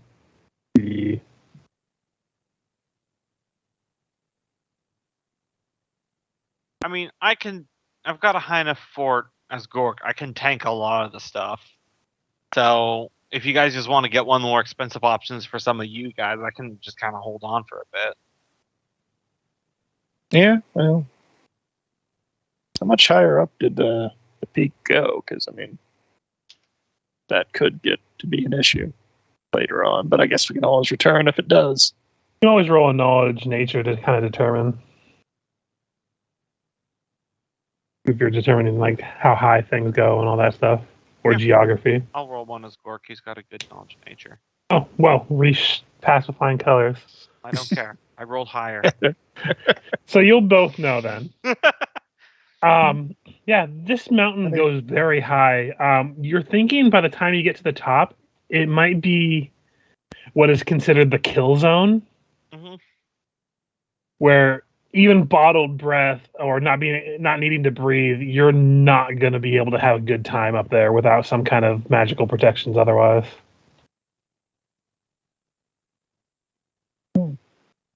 Like, the breath might help you a little bit, but the minute you got hit or something and lost that breath, you're going to have some issues with immediate saves. Like, because I was looking at the elixir and it says all altitudes lower than a death zone. So. Yeah, this would be considered a death zone. Yeah. And fun fact about death zones, if you fail a certain amount of saves, you just begin to die. That's not called the inconvenience zone. Does that one ring that we have, are provide protection That against? would protect you from that, yes. Okay. It is specifically designed, from what you can tell, to negate the death zone. Well, we can always poke around up there before we spend any more money and see if we can't find another ring or 3. Yeah. There's still that dragon.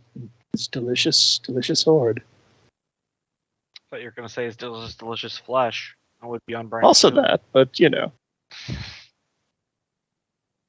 Bruce seems like the kind of I will consume it to absorb its power kind of wizard. Eat a hole to absorb its power of flight. Yeah. I I love that forgot song. to. Yeah, it was a vampire. It probably didn't Cool have Patrol. blood anyway. Oh man, I had to watch that movie Ex Machina, which I did not terribly enjoy. I had to watch it for a class in college, and then it was the exact same day that the Cool Patrol music video released, and that it just immediately brightened my day after I had to watch that movie I didn't like.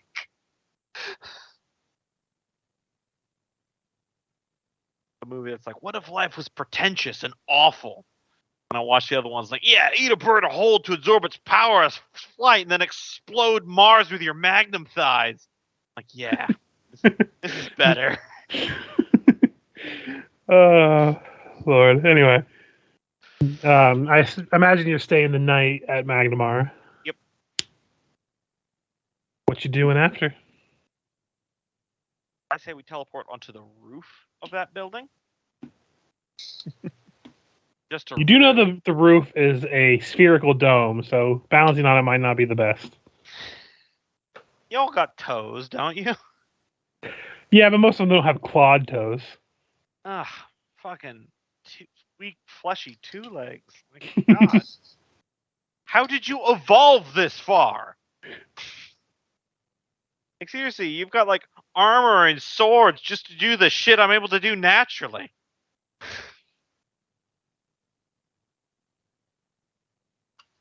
But yeah, I say we teleport back up there. Yep.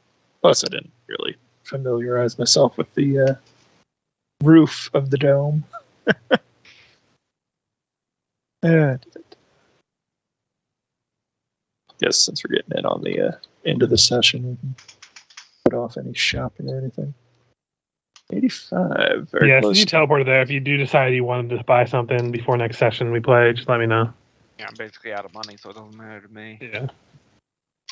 So 85. This was seen, probably just viewed once, really.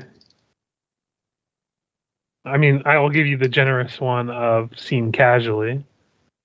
Yeah, it's a difference of off target, which is. So yeah, you'd be on target then. Target So is you're the just teleporting percent inside the of dome? distance that was to be traveled, so we could end up anywhere. Could even end up on a boat. A boat? Yes, inside the boat. dome. Okay, so it's gotten a little bit more populated since you were last here. Uh-oh. They were waiting for us. As you teleport in, you hear in giant, "Now!" as you see a giant net fall down from the ceiling. Really? That's a Yep, big net. they know what wizards do. I need you to Lies. roll me a reflex save, everybody. All right, I will go to Super Bear 3 form. All Go right, ahead and add 8 to this with my hero point. Gotcha. Find a picture of a net. making sure all the buffs are turned off. Luckily, If we all get perfectly restrained by this and we just go into a being captured arc. Actually, Afixa would have a bonus to it because she's just on the outskirts if we put the setup like how it is. Well, we'd have to be closer together. yeah. Both got 28. So here, go ahead and I'm going to move you all kind of closer, lumped together. The bear had to be shrunken down, I believe, right? Yeah, he'd be an item form. Oh, yeah. Not small item form. So I'll just move him off this right now. So yeah, you all managed to avoid the net. But you do know that a fight's a brewing. Really? A net? We've come all this way, and you thought a net would work? Hey, You guys are don't mock the adorable. net. Don't mock the net. She know. That's my uncle died. Sorry, didn't know. But Yeah. your uncle also didn't make it all the way up here. Well, I mean, to be fair, he ate a hunter and choked to death on his net.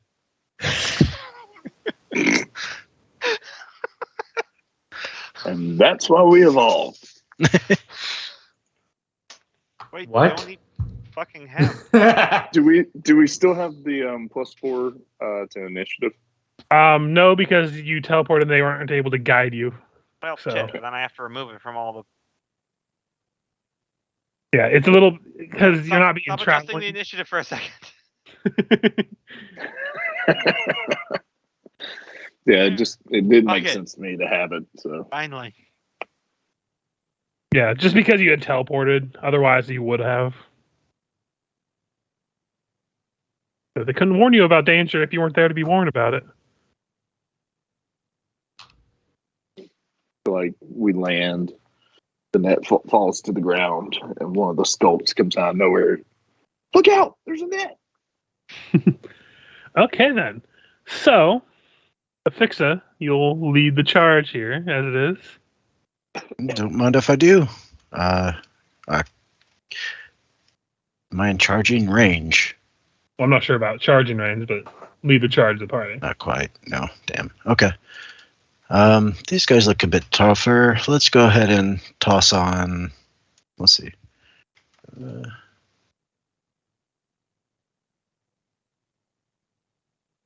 Let me go here. I forgot the NPC sheets make you roll all of the attacks all at once, so that's going to be fun when they only get single attacks. I'll go ahead and at this point use my aura of justice, the one that allows all of you guys to use a smite. Gotcha.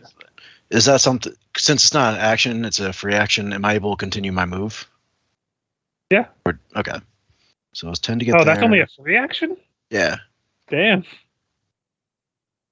That feels like it should be an action. Well, keep in mind they have to activate it as a swift action on their turn. Yeah. Also, if it's an aura, don't they have to stay within your aura to benefit from it? I don't know how that works. Let me read up on it specifically, but I think they just have to be in range when I trigger it. Let's see.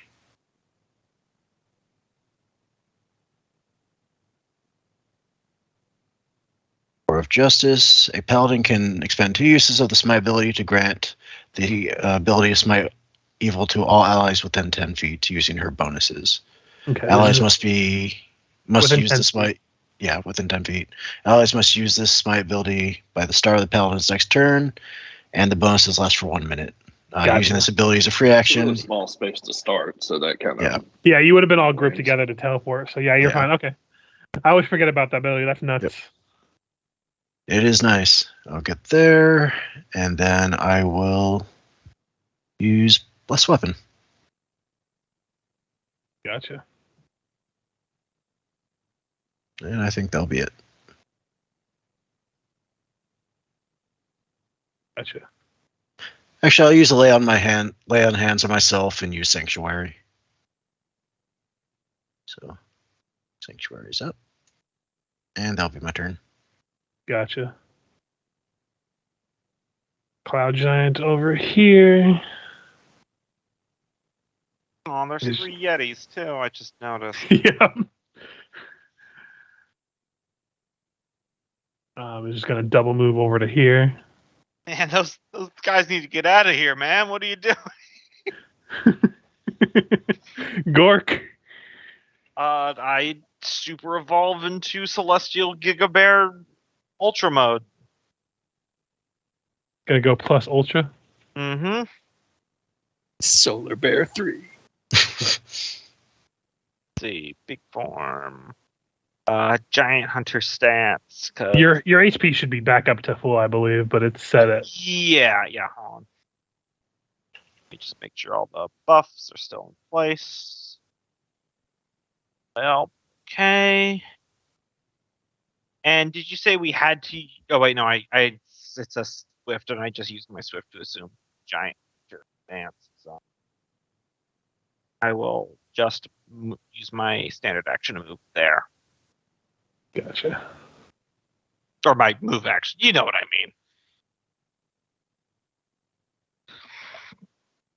Sorry, I'm just setting up a couple of things real quick. All right.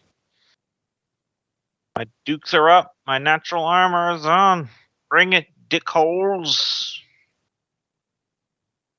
Those fighting words. Yeah, but I said it in bear, so it was just. I think they get my impression, though. I don't know. Okay. I feel like dickholes is universal.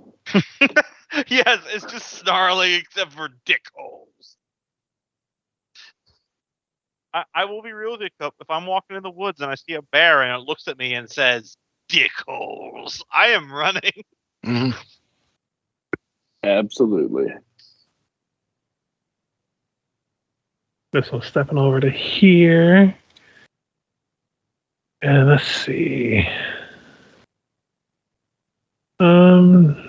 Nope, it's going to just go the rest of the way to, let me see. Its reach is 20 feet. Yep, it's going to go here and make a single charged attack against Emmanuel. Oh no. It's Low sensitive money, parts. low money. Wham, that hits. 32 points of damage. Let me see how this one can do. If it's 5 foot, will it be able to be within reach of you? I think that I can't see if that says 25 or not. Looks like 20 to me. Okay, so that one would get a full attack.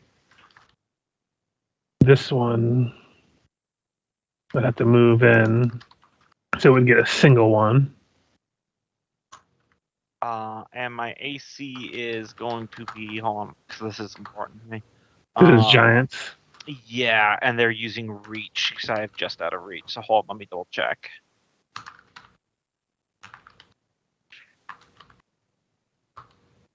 Oh, right, because I was looking at my traits, not my feats. Second.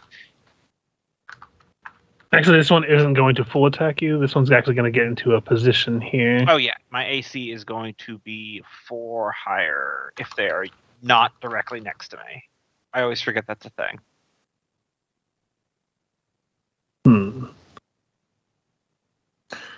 Yeah. So yeah, this one. So only one of them is going to attack you. It's going to go for a vital strike. Me? Yeah. Okay. 41. That will not hit. Gotcha. So you managed to dodge this massive long sword, but the other one is going to go here, and you see him tear at one of the runes on his chest, and it sparks and flashes. Mhm. And in a 40-foot cone, which I believe will hit all of you except for Gork. I think. I'm not sure how that works. I always forget how that works. Let's have just a go bit- with yes. Actually, I think a fix in this angle would be out of it too. They're going to aim for massive numbers rather than single targets. So yeah, the 4 of you will need to make me reflex saves. Failure. Failure. Need 2 more. Also, I will tell you this is going to hurt. So if you have points, you might want to use them. So I got 25. Yeah. I was drinking when I rolled that 3, so I'll re-roll if you'll let us. Yeah. Okay, that's a save.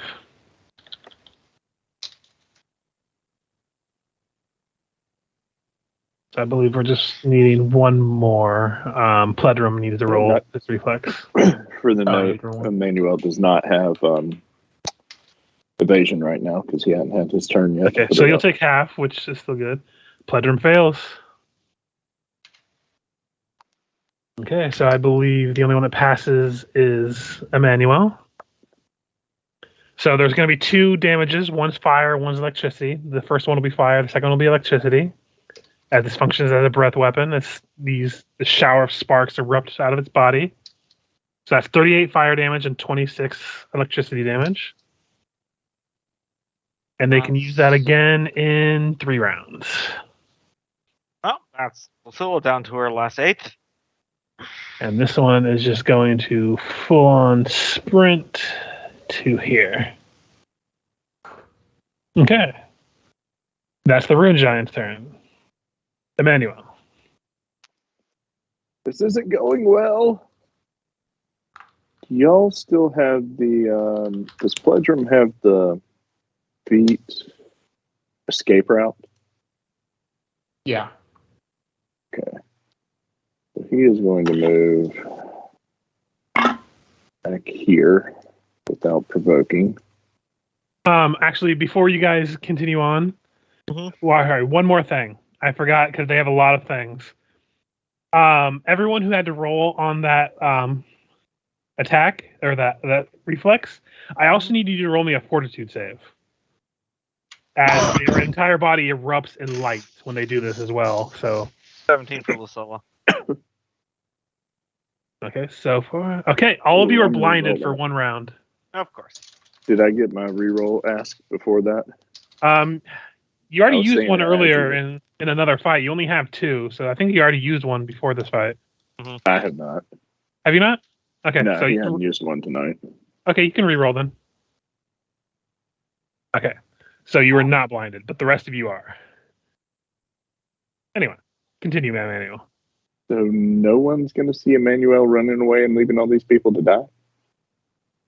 This is true. Just as it usually goes for him. All right. You're going to miss Fixa and I just murdering all of them now. Then he is going to cast... Did you do more than a 5 foot because they have reach on you?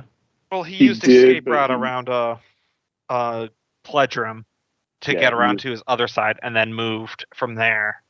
That's still going to provoke because they have reach. They have 20 so wait, feet they reach. have reach out to here? 30-foot reach? They have 20 foot. Yeah, because he started here, and then so long as he was adjacent to Pledrum, he didn't provoke an attack because of escape route teamwork feat. And then I forgot. I didn't hear the teamwork feat part. Yep. That was my bad. I missed that part. No worries. Yes, you are safe. I wish I had something to help everybody with. Just do damage. Yeah. He's gonna cast Bow Spirit and then swift action, single shot attack. Did you use your smite? You can freely smite a creature because of... Yeah, make sure you use your swift action to smite somebody because you only get this turn to do it. All right, swift action smite that dude. Yeah, I guess I wasted mine on mine. Oh, well. We can retroactively say you smell. Where is it? Well, no, it's because I had to use a swift action to assume my anti-giant style. You have your own smite, though, at least. Yeah, I do. But when they stack, it's so good. All right, hold on. I got to put on that smite. You should have I think we already calculated a buff for you on the sheet. Fix this smite? Yeah, I've got it. I just had to click it on. All right.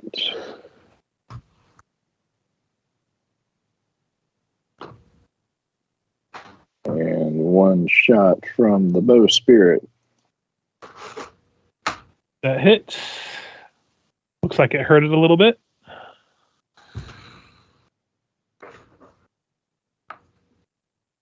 That's it. Mm-hmm. Still looks like it's quite hardy, though. And that's it for Emmanuel? Because it's an action to bring out. It's an action to bring out your bear, right? It would be an action to bring out my bear, but luckily I can do that next round, and the Bow Spirit can keep attacking. Okay. The Yetis are just going to double move up to here for their turn, and then it is Reesh's turn. Reesh, you're blind. And mute, apparently. I'd help down mute, yes. It's a concentration check to cast defensively, right? Yes. I'm gonna try and cast invisible, and I'm pretty sure that beats the level 2 spell. 15 plus double would be 19, so Yeah. So I am now invisible. Gotcha. I'm just kind of just double. It's half movement at blind, but I'm gonna just meander off this way. Gotcha. So Musilla. I can't. Did you use your smite with your swift action? I did not, but at the same time, I am blind. So Ah, it's true. You'd be able to see them. Musilla. I don't have to see them. I saw them briefly. Can I try to knowledge roll on these guys to be able to do my thing? Yeah. This would be a knowledge local. Oh my god. Natural 20. Okay. So these are rune giants. Mm-hmm. They are immune to cold, electricity, and fire. Mm-hmm. They have the ability to dominate creatures. And they also, let's see. there it is. They do have the ability to see through magical illusions and such, a la true seeing. Gotcha. But they actually, it's not like a constant thing. Mm-hmm. Yeah, Lucilla will begin doing her thingamaglober, shouting all that information out to everyone to affect everyone within 30 feet. Will Lucilla know whether or not they're immune to mind affecting spells? They would not be. Cool. They do have I will say, with that natural 20, they do have an awful strong will to resist it, though. Uh, I'm not gonna lie. Even with Gork and Afixa being pretty powerful, you guys might be fucked here if you guys try to go for the long haul. Mm-hmm. These things are powerful. Well, I'll leave that to the smarties. My job is to punch, so I'll run if you tell me to run, but that's Lucilla's turn. Yeah, Or I will actually, tell you, can since you rolled the natural 20, I will also tell you each one of these rune giants is CR 17 individually. Can I 5-foot step here without Yeah. provoking an attack of opportunity? Okay, I'll just do that. Gotcha. Pleasure. all right, I'm going to. Let's say this is why I prepped teleport twice, but at the same time, I've got to survive another round. Also, where we are, just so you know, I can get away, and I think get everyone if we want to just run. Yeah, we can do that too. Gork just ready to I throw say down. that. I scream that while I'm blind. Do we want to run away? Non-committal bear yell. Like out of Yeah, character. That's a very smart. That's a very smart thing to do. But Yeah. How many of us are blinded at the moment? Most. Once your turn's done, you're no longer blinded. But Oh, okay. Pledrum is basically blind until the end of his turn, but everyone else is vision right now. Mhm. Also, only one of them did that spark shower, and there's still 3 more of them that can do that. Yep, highly recommend regrouping elsewhere. So what's your way mission? The getaway spell, I believe. Yeah. All creatures must be within 30 feet of you. Oh, it takes a minute to cast, though. To cast it initially. To cast And then you may initially, and then it'll teleport. And then you may right away. trigger the spell as a swift action. But it lasts, Okay, it's my the first duration is 1 hour per level. I do But have. I can say that you probably prepped it beforehand at like what's it called? Cast it every morning. Well, yeah, like when you wake up, you cast it at what's it called? The city that you were just in, Magnamar. Yeah, Magnamar. I feel like this Magnamar. would be like just for like future game reference for stuff. I think this would be a fun house rule since we do hero points.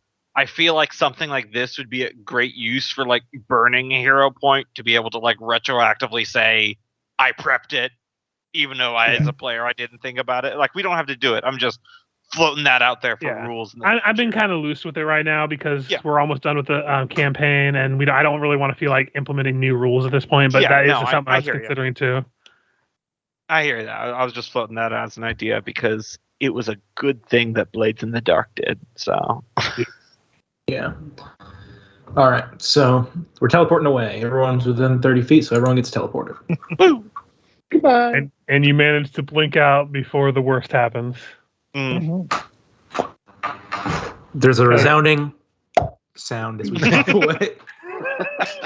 I am Fart envious cloud emanates. of your abilities to make that sound. I try so hard and I can't pull it off correctly. Yep. All right, everybody, take a deep breath. We're going back. To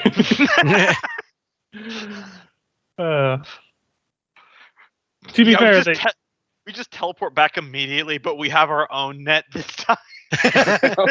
Yeah. Teleport Look, from the net the trap roof. is disabled. Now we've Tables have turned, fuckers. We just teleport a net above them.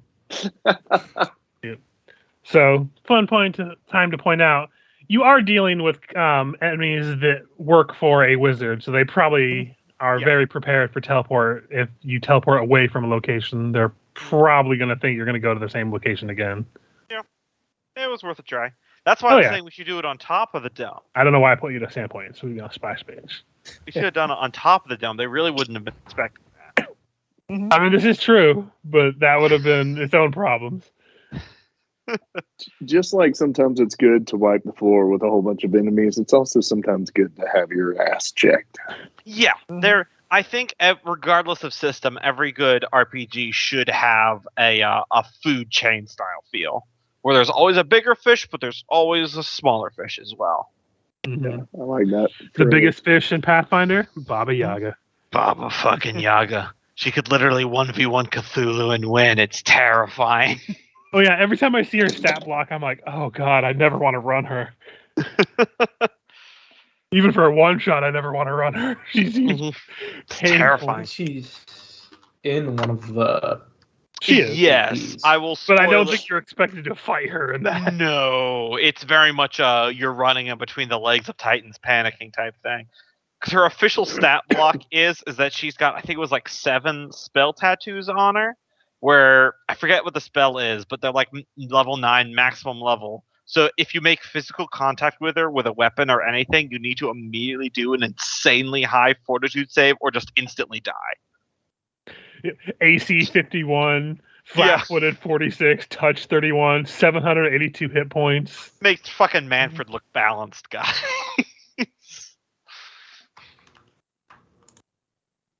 Just an absolute.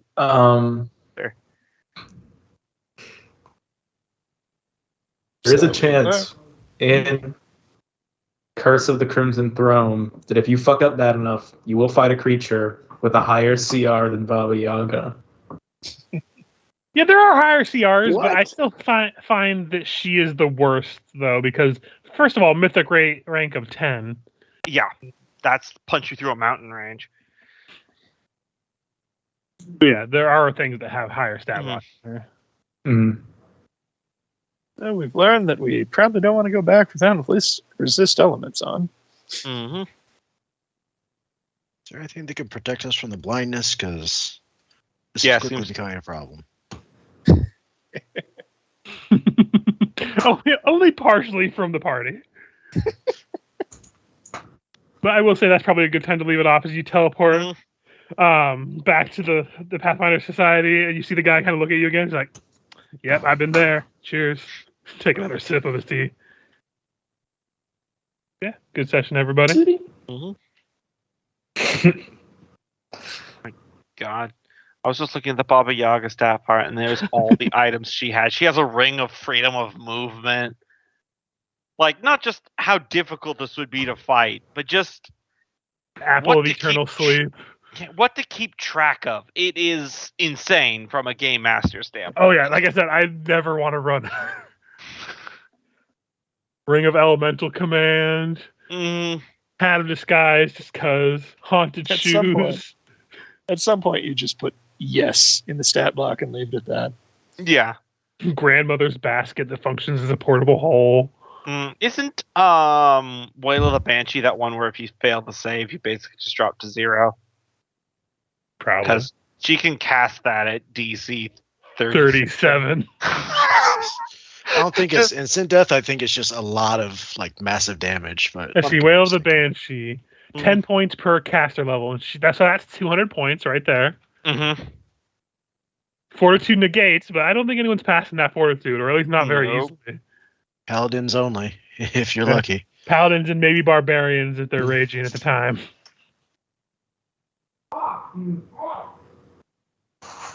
Oh, and she just casually has a spell called Terraform. Mm-hmm. Let's Just see. casually. Fuck it, the Permanent server's Mars spells now. that are always cast on her. She always has Arcane Sight, Dark Vision, Read Magic, See Invisible, and Tongues. Has a permanent symbol of death magically inscribed on the center of her chest and in between her shoulder blades and upon the crown of her head and on the soles of her feet. Yeah, so basically if you touch her in any way, it triggers one of the permanent symbols of death, and it's a DC 36 against the spell symbol of death, which I'm pretty sure. Mm-hmm. It's at least as deadly as that Banshee scream he was listed off. And then she also has all witch spells, all sorcerer and wizard spells. Mm. The creature is when kills one or more creatures within 60 feet. Sorry, I'm just looking at the spell. God, it's level 8. If you kill her, she also just returns to life 24 hours later, even if you somehow manage to kill her. Yeah. Fair spoiler for the Reign of Winter. It's not about killing Baba Yaga.